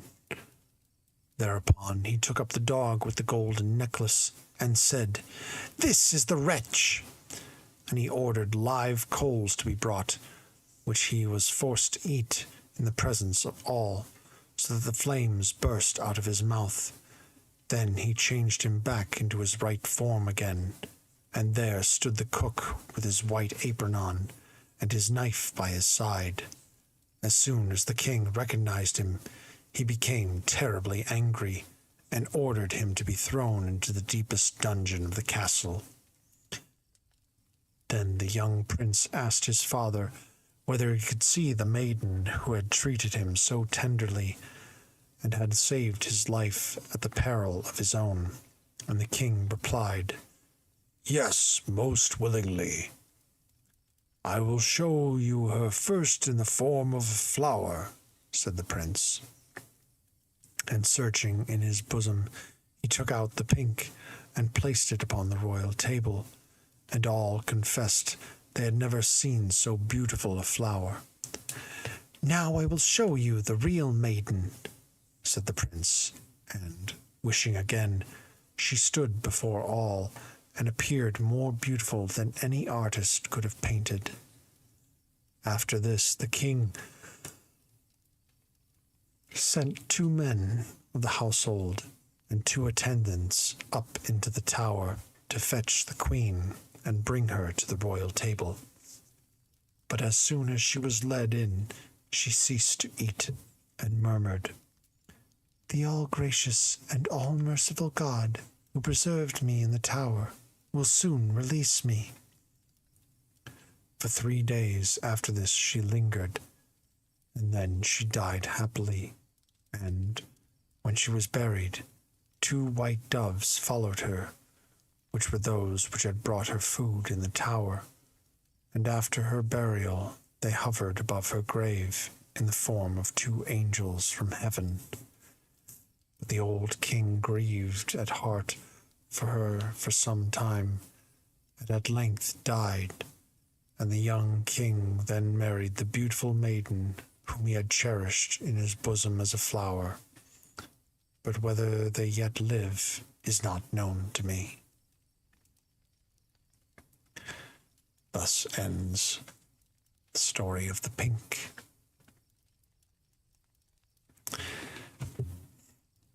This next story is entitled The Clever Grethel.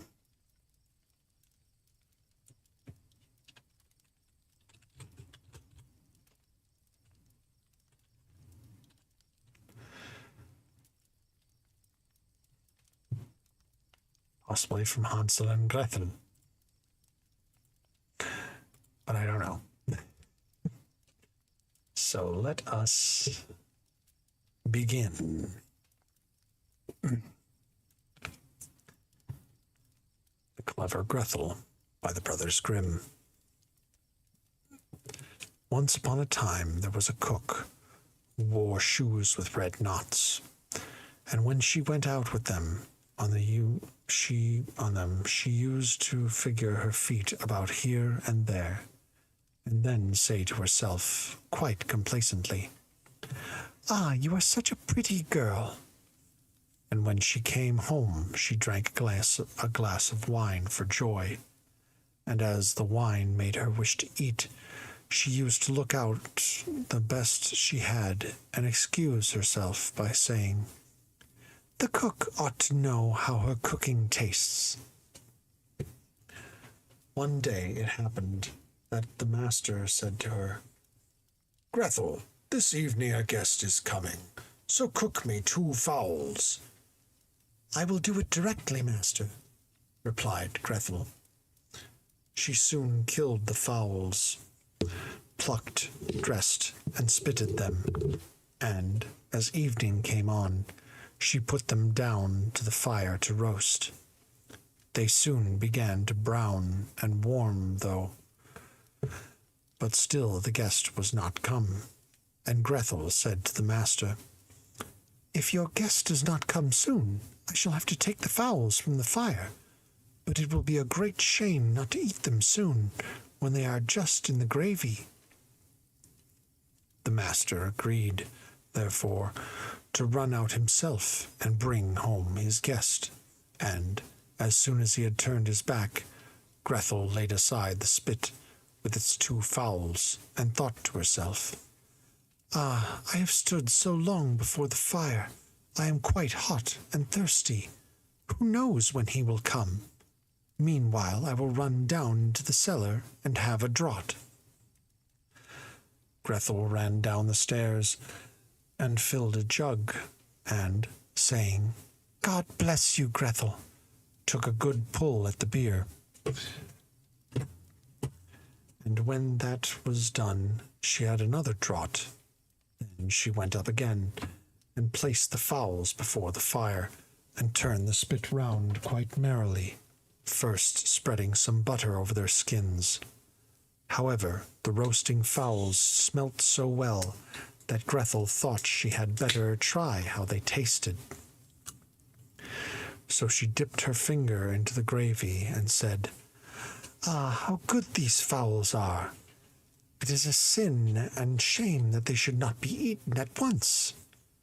She ran to the window, therefore, to see if her master was yet coming with his guest, but there was nobody, and she turned again to the fowls.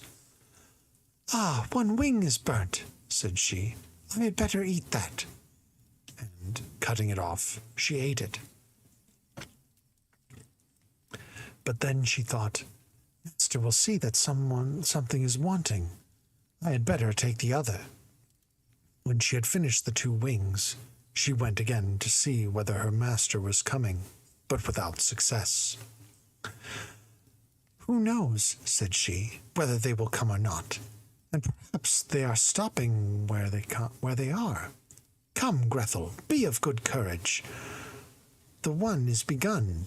Have another drink, and then eat up completely. For when it is all done, you will be at rest, and besides, why should the good things be spoiled?"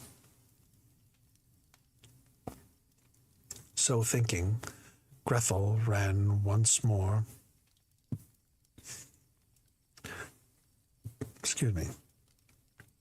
into the cellar and took a capital drink, and then ate up 1 fowl with great pleasure. As soon as it was down, and the master still had not returned, Gretel looked at the other fowl and said, "Where the one is, the other ought to be also. The 2 belong to one another, which is right, for the one is right for the other. I believe if I take another draught, it will not hurt me." So saying, she took a hearty drink, and let the second fowl slip down after the other.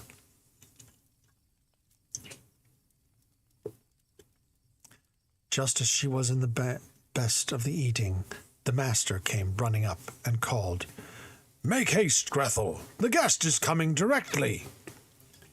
"Yes, master," said she. "It will soon be ready." The master went in to see if the table were properly laid, and, taking up the great knife wherewith he was to carve the fowls, he went to sharpen it upon the stones. Meantime came the guest, and knocked politely at the door. Grethel ran to see who it was, and when she perceived the guest, she held her fingers to her mouth to enjoin silence, and said, "Make haste quickly away. If my master discovers you here, you are lost. He certainly did invite you here to supper, but he has it in his mind to cut off your ears. Just listen how he is sharpening his knife." The guest listened to the sound, and then hurried down the steps as fast as he could, while Grethel ran screaming to her master, and said to him, "You have invited a fine guest." "What?" said he. "What do you mean?" "Why," replied Grethel, "just as I was about to serve them up, your guest has taken the 2 fowls off the dish, and bolted away with them." "That is fine manners, certainly," said the master, grieved for his fine fowls. "If he had but left me one at the least, that I might have something to eat." Then he called after his guest, who pretended not to hear him, and so he pursued him, knife in hand, calling out, "Only one! Only one!" meaning that his guest should leave 1 fowl behind him, but the latter supposed that his host meant that he would only cut off 1 ear, and so he ran faster and faster, as if fire were at his heels, that he might reach home safe and sound. Thus ends the clever Grethel. That was pretty clever. I will give her that.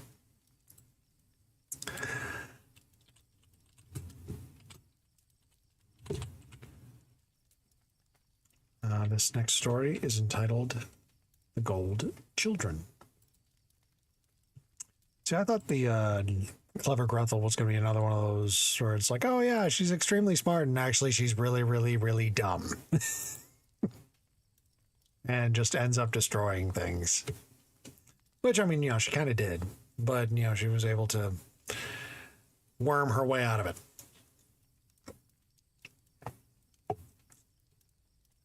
So what do you think of my stories, Chad? Hopefully y'all are enjoying them.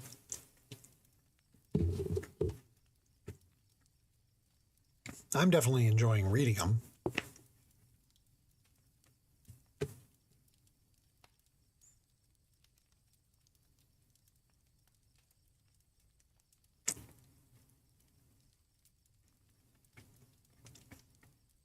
So, let us continue with The Gold Children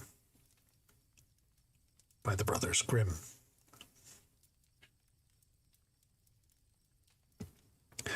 Once upon a time, there was a poor man and his wife who had nothing in the world but their hut, and they lived from hand to mouth by catching fish. But once it happened that the man, sitting by the water's edge, threw in his net and drew out a golden fish.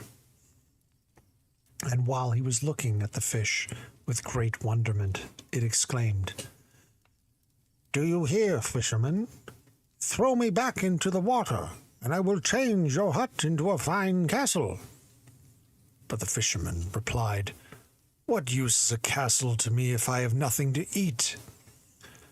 "That is taken care about," rejoined the fish, "for in the castle you will find a cupboard which, on opening, you will see full of dishes of the most delicate food, and as much as you like." "Well, if that be so," said the man, You shall soon have your wish." "Yes," said the fish, "but there is one condition, that you disclose to nobody in the world, whoever he may be, from whence your luck comes, for if you speak a single word about it, all will be lost."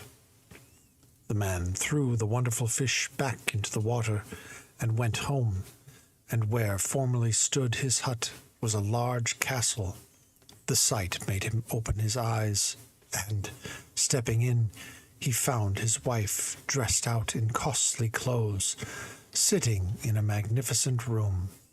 She appeared very much pleased, and said, "Husband, how has all this happened? This is very nice." "Yes," replied her husband, "it pleases me also, but now I am tremendously hungry, so give me something to eat." His wife said, "I have got nothing, and I am sure I do not know where to find any food in this new house." "Oh, there is a great cupboard. Open that," said the husband. And as soon as she did so, behold, there were cakes, meat, fruit, and wine. At the sight of these, the wife laughed exultingly, and cried, "What else can you wish for now, my dear?"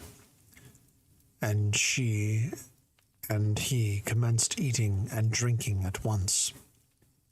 But when they had had enough, the wife asked, "Now, my husband, whence comes all this?" "Ah," he replied, "do not ask me. I dare not tell you, for if I let out the secret to any one of our fortune will fly." "Well, if I may not know, I am sure I do not want," replied she.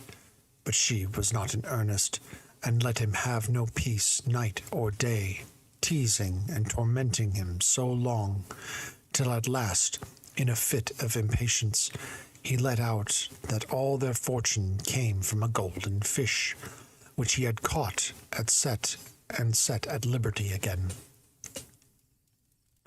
Scarcely were the words out of his mouth when all the fine castle with its cupboard disappeared, and they found themselves again in their old hut.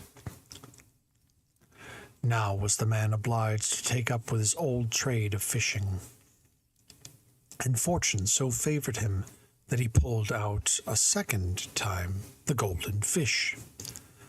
"Alas," said the fish, "let me go again, and I will give you back your castle, with the cupboard of meat and wine. Only keep it secret, and reveal not on any account from whence they spring, or again you will lose all." "I will take care," replied the fisherman, and threw the fish into the water. At home immediately everything was in its former splendor, and the wife rejoiced at her good fortune, but her curiosity could not rest, and after a couple of days she began to plague her husband again to tell her the source of their prosperity. For a long time the man held his tongue, but at length he got into such a passion that he broke out and told the secret. At the same moment the castle disappeared, and they found themselves in the old hut. "There, are you satisfied now?" said the man to his wife. "Now we may feel the pangs of hunger again." "Ah," she replied, "I would rather not have wealth at all than know whence it comes, for then I have no peace of mind." The man went fishing again. In a few days he was lucky enough to pull up the golden fish for the third time. "Well, well," said the fish, "I see I am fated to fall into your hands. So take me home and cut me into 6 pieces, 2 of which you must give to your wife to eat, 2 to your horse, and 2 you must put in the ground, and then you will be blessed." The man took home the fish, and did as it had said, and it happened that from the 2 pieces which he sowed in the ground, 2 golden lilies grew up, from the eating of the 2 pieces by the mare, 2 golden foals were born, and from the wife's eating of her share, she brought forth 2 golden children. The children grew up beautiful and fair, and with them the 2 lilies and the 2 foals. And one day the children said to their father, "We will mount our golden steeds and travel in the world." But he replied sorrowfully, "How shall I manage when you are out to know how you are getting on?" "The 2 golden lilies," said they, "will remain here, and by them you can see how we prosper.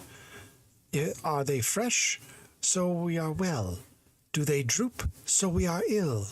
Do they die? So we are dead." With these words they rode away, and soon came to an inn, wherein were many people who, when they saw the golden children, laughed at them mockingly. One of them, when he heard the jeers, was ashamed, and would not go onward, but turned round and went home to his father, while the other rode on till he came to a large forest. Just as he was about to ride into it, the people said to him, "You had better not go there, for the forest is full of robbers, who will act badly to you, and certainly when they see you are golden, and your horse too, they will kill you." But the youth would not be frightened, and said, "I must and will go." Then he took bear skins, and covered with them himself and his horse, so that nothing golden could be seen, and, this done, he rode confidently into the wood.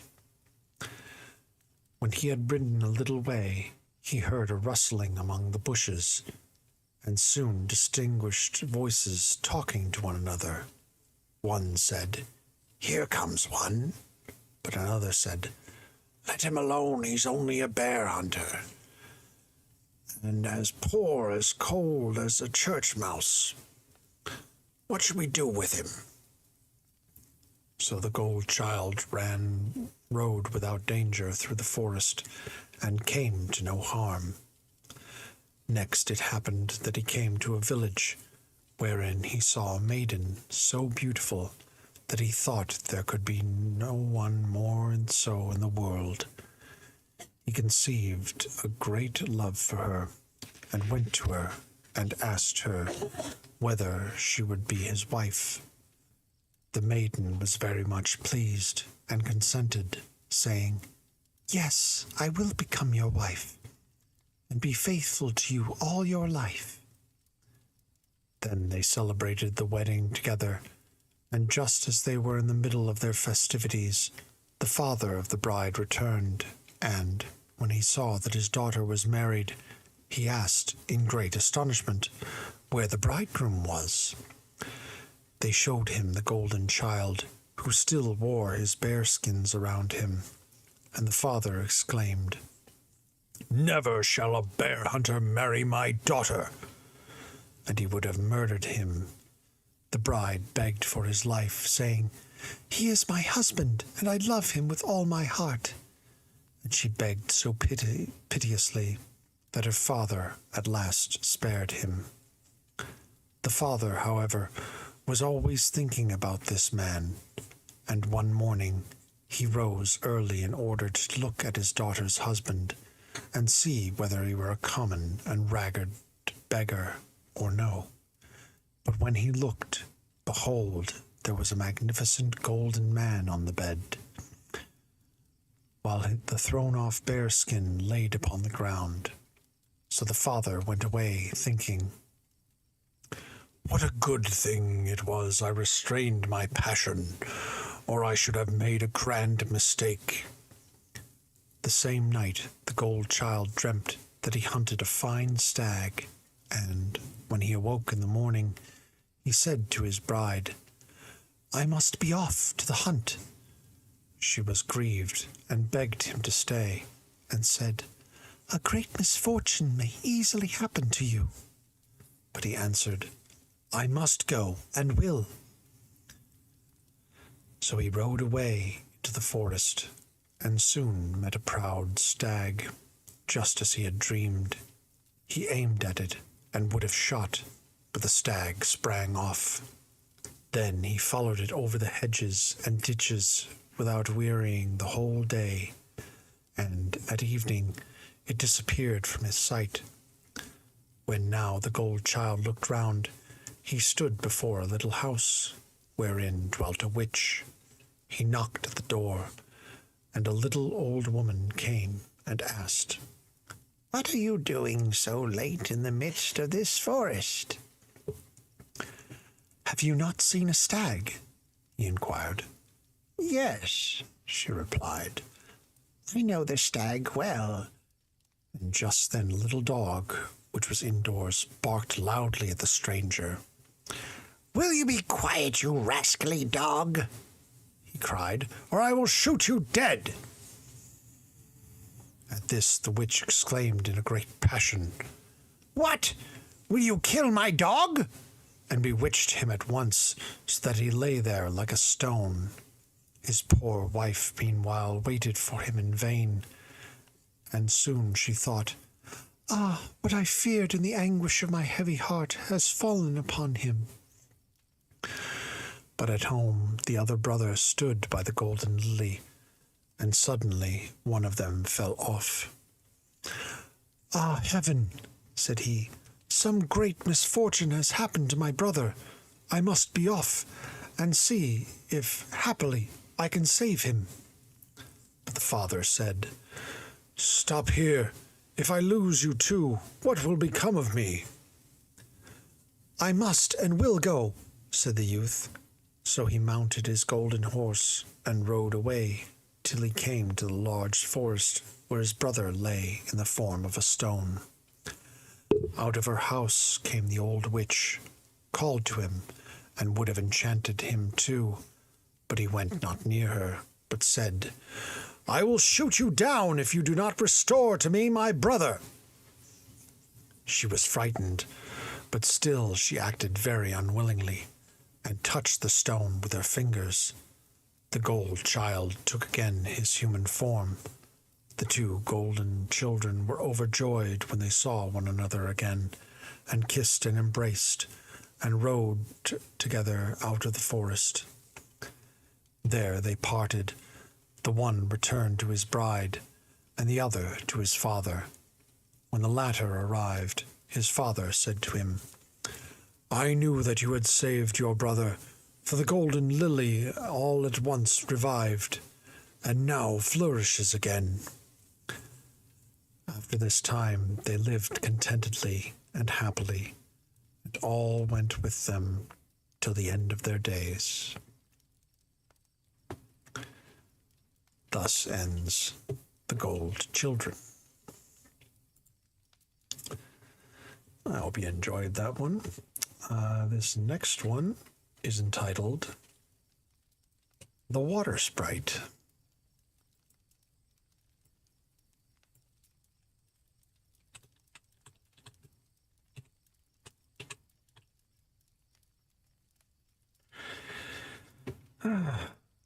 Hope you all are having a great Friday evening. I know I am. Feeling a little better.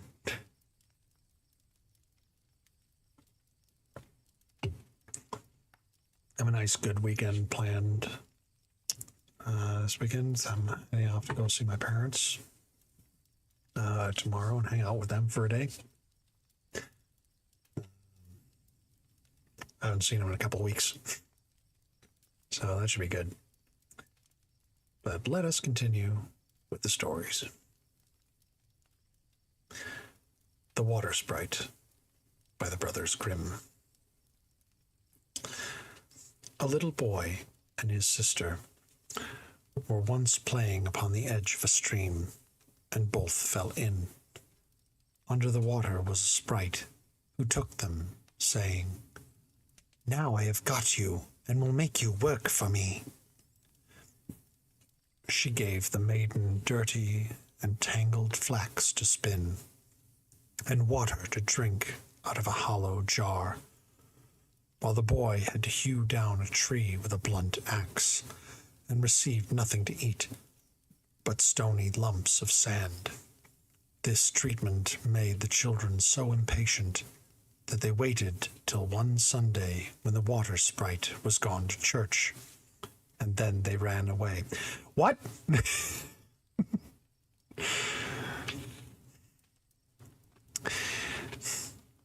The sprite came out of church, therefore she saw that her birds were flown, and set out after them with great leaps.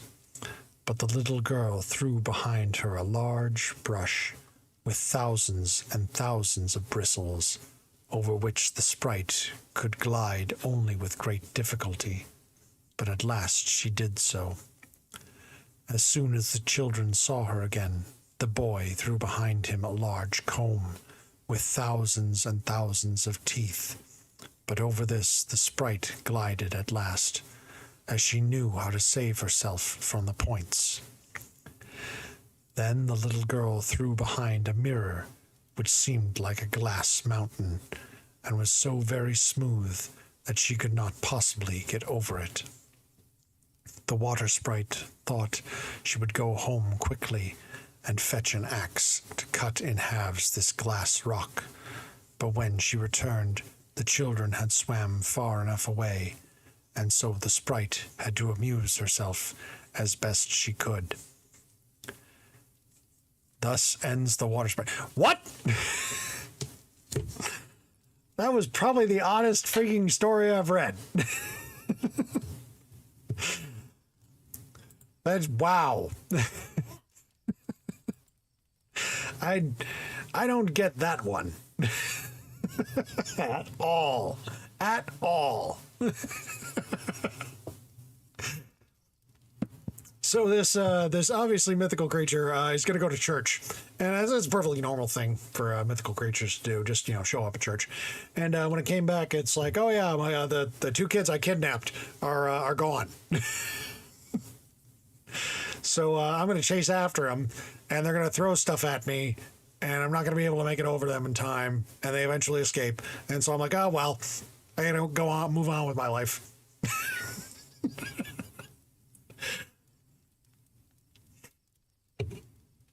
Why?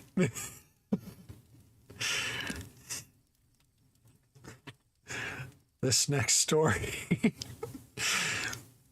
is entitled Brother Lustig.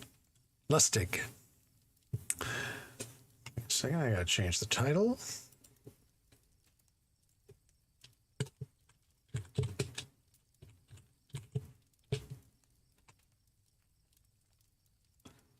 There we go.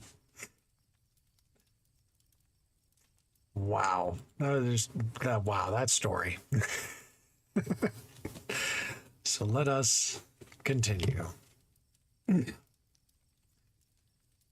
Brother Lustig by the Brothers Grimm. Once there was a great war, which at last came to an end, and then many soldiers received their discharge, and amongst others was Brother Lustig, who was sent away with nothing else but a small loaf of ammunition bread and 4 farthings in money. Now a holy saint dressed himself as a poor beggar, and sat by the roadside where Brother Lustig passed, and begged an alms of him. "My good beggar," said the soldier in reply, "what shall I give you? I have been in the army, and have just received my discharge, with no other reward than a loaf of ammunition bread and 4 farthings. And when those are done, I also must beg. Still, what I have, that I will share with you." So saying, Brother Lustig divided the loaf into 4 parts, and gave one to the beggar, and also 1 farthing. The saint thanked him, and, going further, sat himself down in the form of another beggar by the roadside. And when the soldier came up, he asked him, as before, for a gift.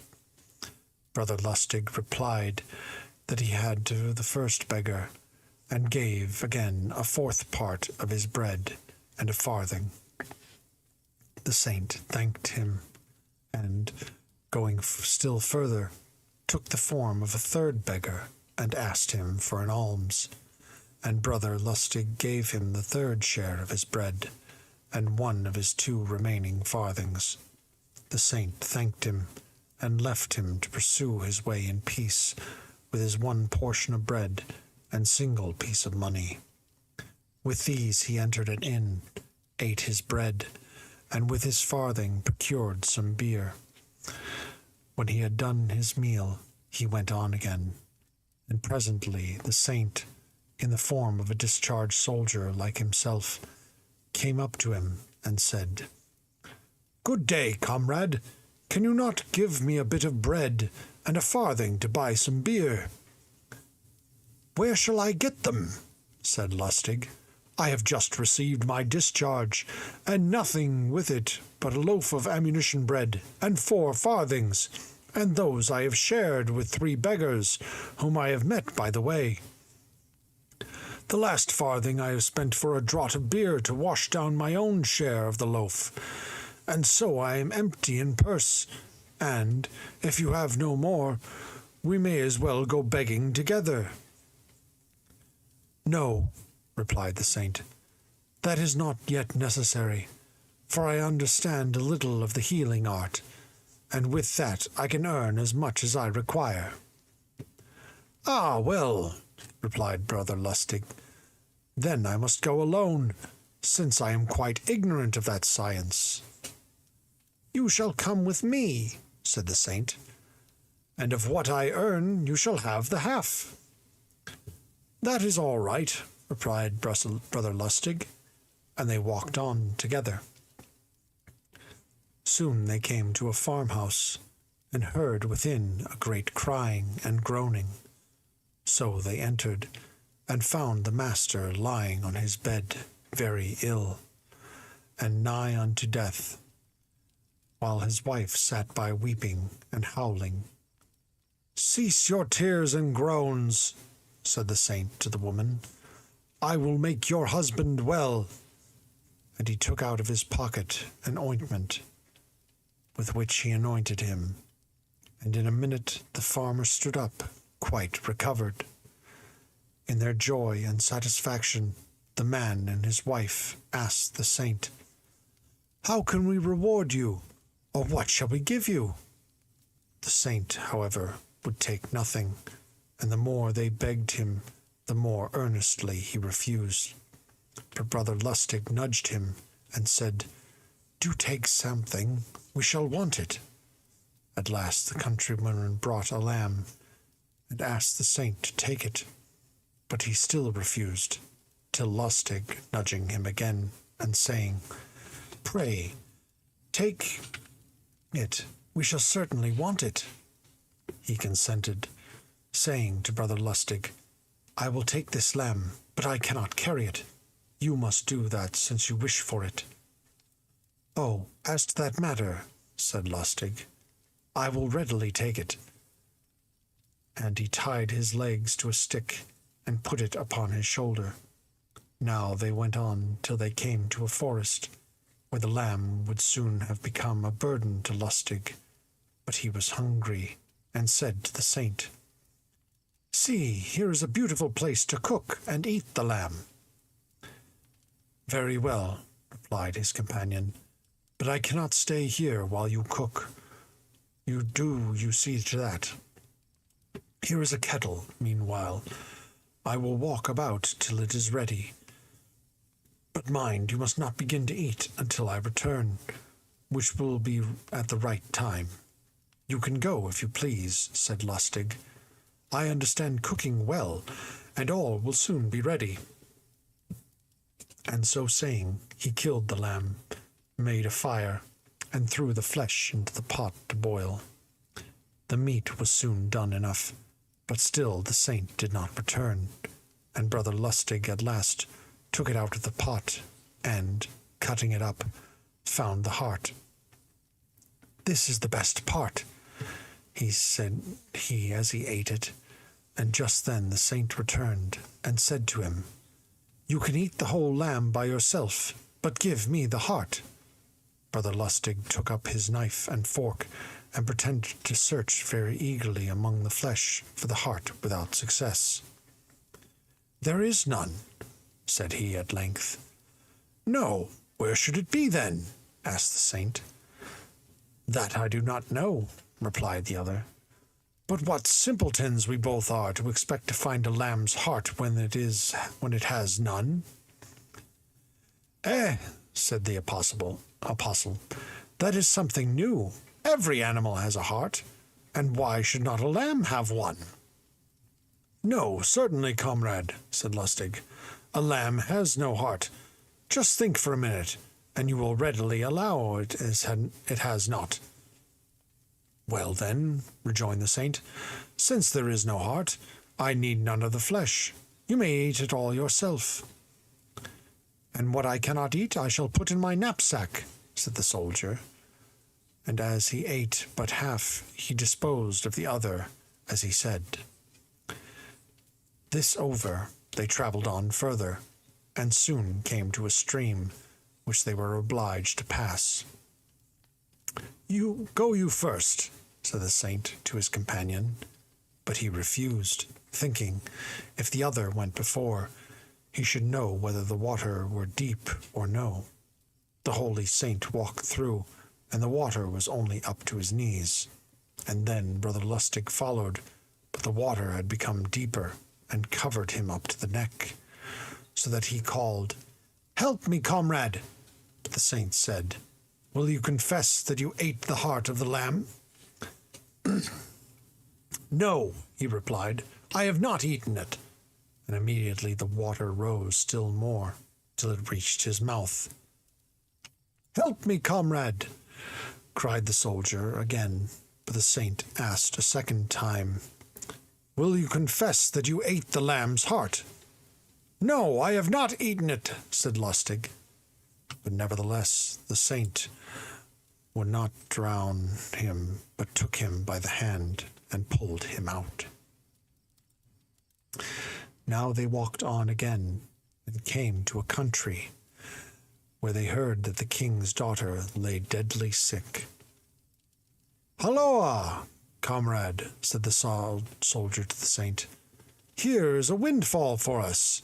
If we can restore her to life, our fortune is made forever." But the holy saint would not hurry, and Lustig said, "Pray make haste, comrade, and lift your legs quicker, or we shall not arrive in time." Still the saint went on slowly, although his companion tried to push him along, until they at last heard that the princess was dead. "There," said the soldier, "this comes of your sleepy walking."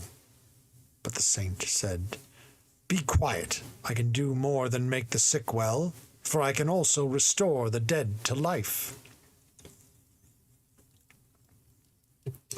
"Well, if that be so," said Brother Lustig, "that will please, but you must ask the half of the kingdom for a reward."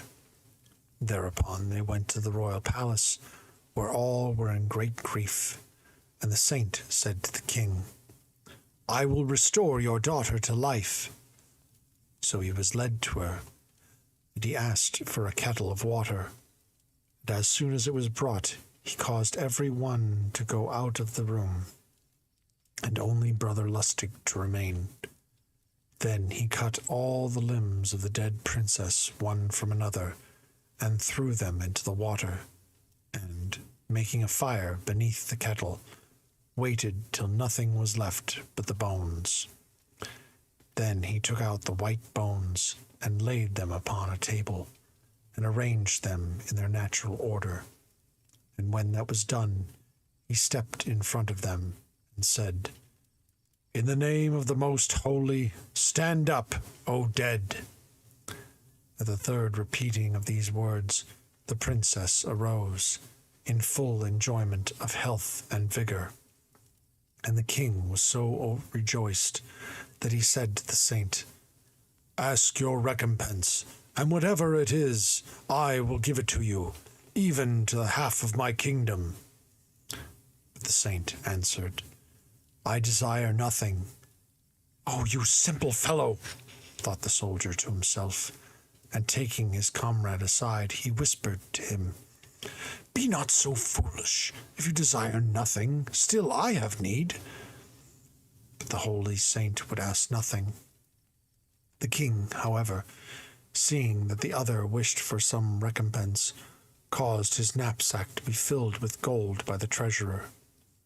After this they travelled on further, and as they entered a wood, Brother Lustig said to the saint, Let us now share the gold. Yes, replied the saint, now is the time.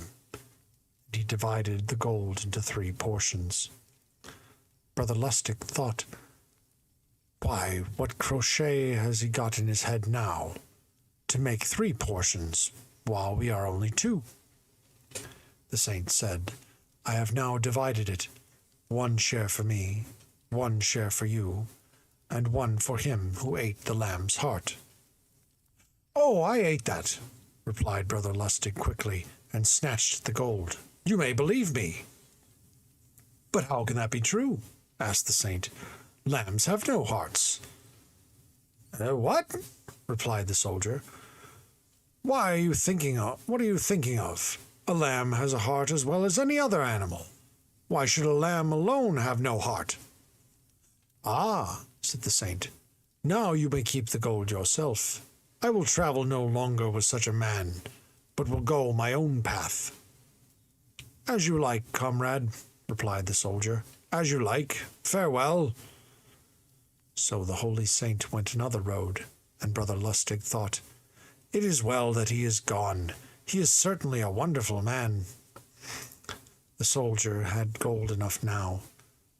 What with visiting, giving presents, feasting, and such like, before many months had elapsed, he was again quite poor.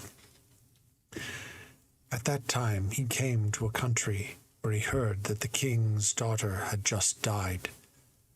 Ah, thought he, here is a good thing. I will restore her to life again, and I will have such a sum counted out as the importance of my art warrants. So he went to the king and offered to bring the dead to life. Now this king had heard that a discharged soldier was travelling about who had raised the dead, and he supposed our Brother Lustig to be the man. Nevertheless, as he did not feel certain, he first asked the advice of his counselors, who decided that there was no harm in trying the man, as the princess was already dead. So Brother Lustig caused water to be brought to him in a kettle, and when everyone had left the room, he cut the limbs asunder, and put them into the water, and made a fire beneath, just as he had seen the saint do. Then, when the water boiled, and nothing was left but the bones, he took them out, and laid them on a table. But he knew not in what order to put them, and so placed them the wrong way. This done, he rose up and said thrice, In the name of the most holy, arise, O dead! But the bones did not move. You shining fellows, get up, or it will be the worse for you, said he. Just as he spoke, the saint came, in his former disguise as a discharged soldier, and said, You impious man, what are you about? How can the dead rise when you have placed the limbs all wrong? Comrade, I did as well as I could, said he. This time, continued the holy saint, I will help you out of your trouble, but do not undertake anything of this sort again, or it will be your ruin. Likewise, I warn you, you are not to take or desire the least things of the king for this service. Thereupon the saint laid the bones in their right order, and said thrice aloud, In the name of the most holy, arise, O dead! And immediately the princess arose as well as ever, and as beautiful. Then the saint disappeared through the window, and left Brother Lustig rejoicing at the miracle. but vexed that he must not take any reward for the deed. "I should like to know," said he, "what whim now he has taken into his head, for what he gives with one hand he takes with the other, and there is no understanding him." And so thinking, when the king asked him what he wished for, he dared not take anything. But through artifice and cunning he managed to get his knapsack filled with gold. Then he took his leave with many thanks, and as he went out the door, the saint stood there and said, "What sort of man are you? I forbade you to take anything, and yet you have your knapsack filled with gold." "How can I help it, if it is put in for me?" replied Brother Lustig. "Well, this I tell you," continued the saint, "if you undertake such things in future, you will suffer." "Oh, comrade, what care I? Now I have money, what do I want with bone boiling?" said Brother Lustig. "Ah," said the saint, "the gold will last long, will it not? But that you may not tread again in forbidden paths, I will give your knapsack this power. Whatever you wish, that you see within it. Farewell, you will not now see me again." "Heaven be praised," exclaimed Brother Lustig. "I am glad that you are gone, you strange fellow. I certainly will not follow you." But of the wonderful power of his knapsack he did not then think. On again he travelled and travelled, spending and wasting his money as at first, till at length he had but 4 farthings left, with which sum he arrived at an inn on his road. The money must go, thought he, and he laid it out in 3 farthings, worth of wine and 1 of bread. As he sat eating, the smell of roast goose tickled his nose, and he got up and peeped about, and presently discovered that the landlord had put 2 geese into the oven to bake. Just then it occurred to him to try the wonderful power of his knapsack, and he went out at the door and wished that the 2 roast geese were safe within it. As soon as he had said the words, he unbuckled and looked in, and there they both lay snug enough. "Ah, all right," said he. "I'm a made man." And he turned into a meadow and pulled out his prize. Just as he was in the best of his eating, 2 working men came by and looked at the goose, which was yet untouched, with hungry eyes. Brother Lustig, thinking when he saw them that he had quite enough with 1, called up the 2 fellows and said, "There, take this goose, and eat it to my health and happiness." They thanked him, and went on to the inn, and ordered some wine and bread, and then, pulling out their present, began to eat. The landlady looked at them, and then at her husband, and said to him, "They are eating a goose. Just see if it is not one of ours out of the oven." The landlord ran to look, and behold, there was the oven empty, and, coming back, he cried out, "You thieving rascals! Would you eat a goose so cheaply? Pay me for it quickly, or I will beat you with the thickest stick I can find."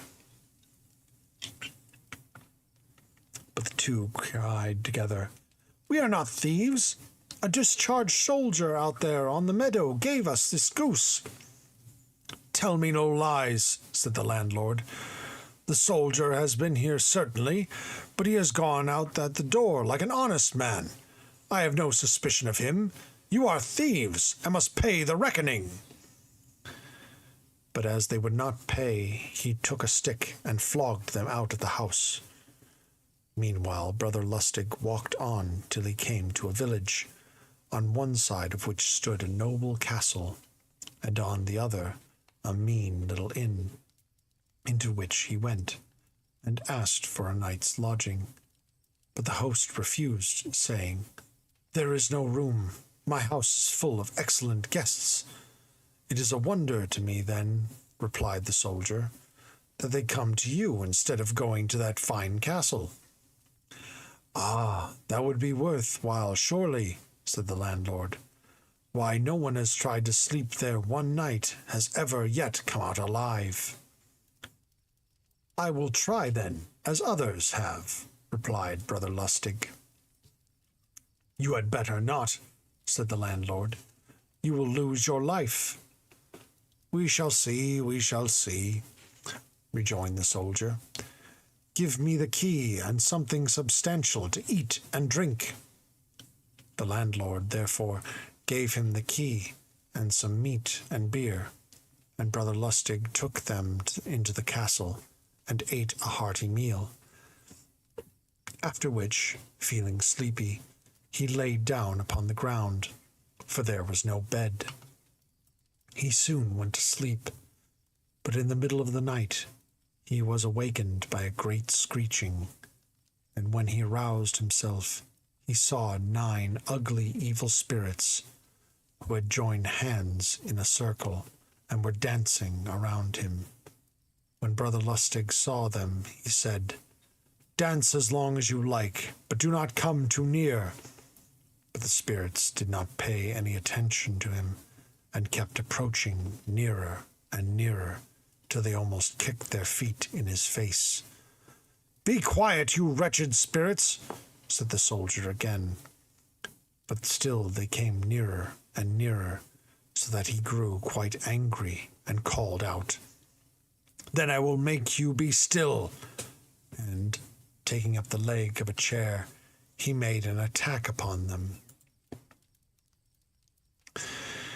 The evil spirits, however, were rather too many against one soldier, and, even if he knocked one down, another instantly flew at his hair and tore it out unmercifully.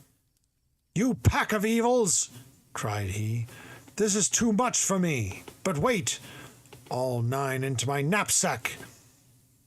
No sooner has he said the words than in they tumbled, and, buckling up the knapsack, instantly he threw it into a corner. Then everything was quiet at once, and Brother Lustig laid himself down and slept till broad daylight. At that time the landlord and the nobleman to whom the castle belonged entered it to see how he had passed the night, and as soon as they saw him alive and well, they were astonished and inquired, What, have the spirits done nothing to you? No, and for a good reason, replied Brother Lustig. I have them all 9 in my knapsack. You may live in your castle again, in quiet. Henceforth, nothing of this sort will happen. The nobleman thanked him and rewarded him liberally, and begged him to remain in his service, and he would take care of him all his lifetime.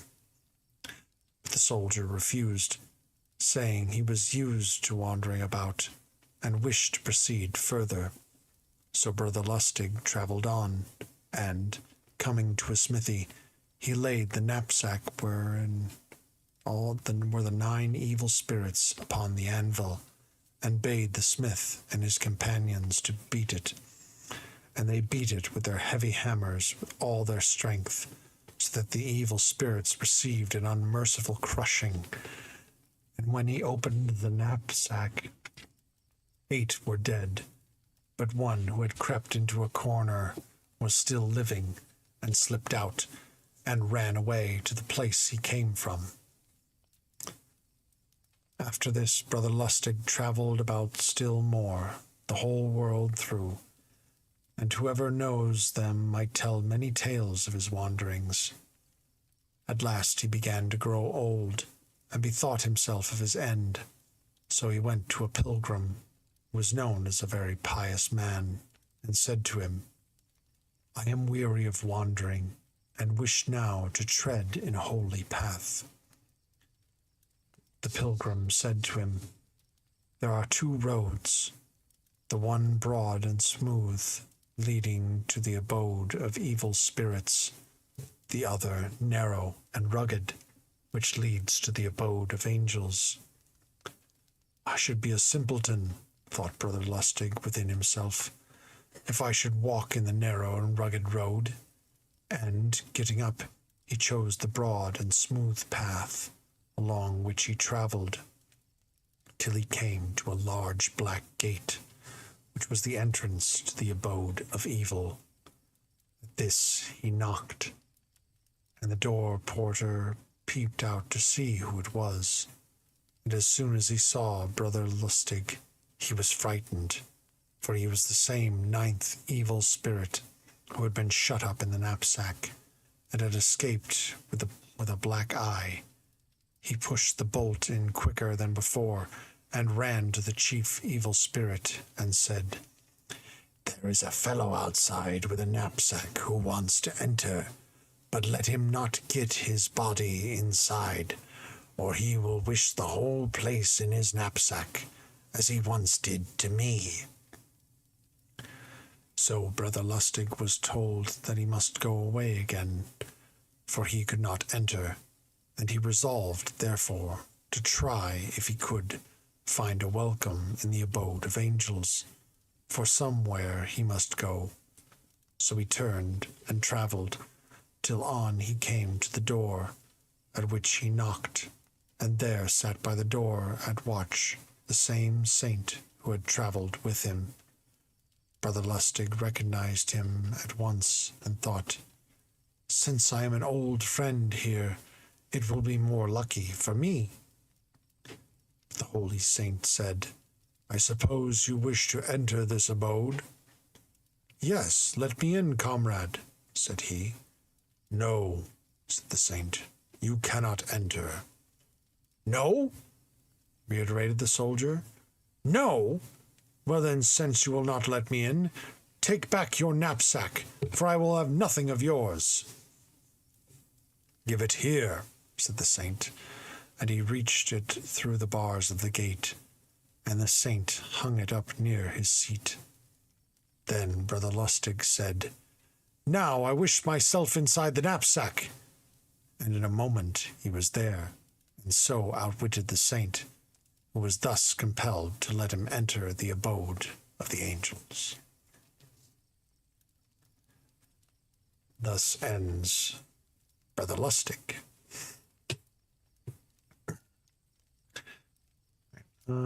With that chat, I am going to end the stream, because I have some practice I got to do for my Marvel Rivals group. So I hope y'all will. Hope y'all enjoyed the evening.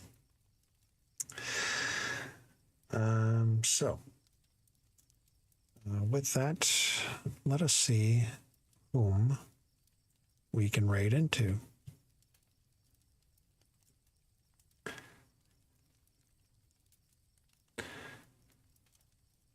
Oh, Griff is playing. Oh, it's her birthday stream. Oh, awesome. So we're going to drop in on Griff, who I know IRL. So let me give a quick shout out to them.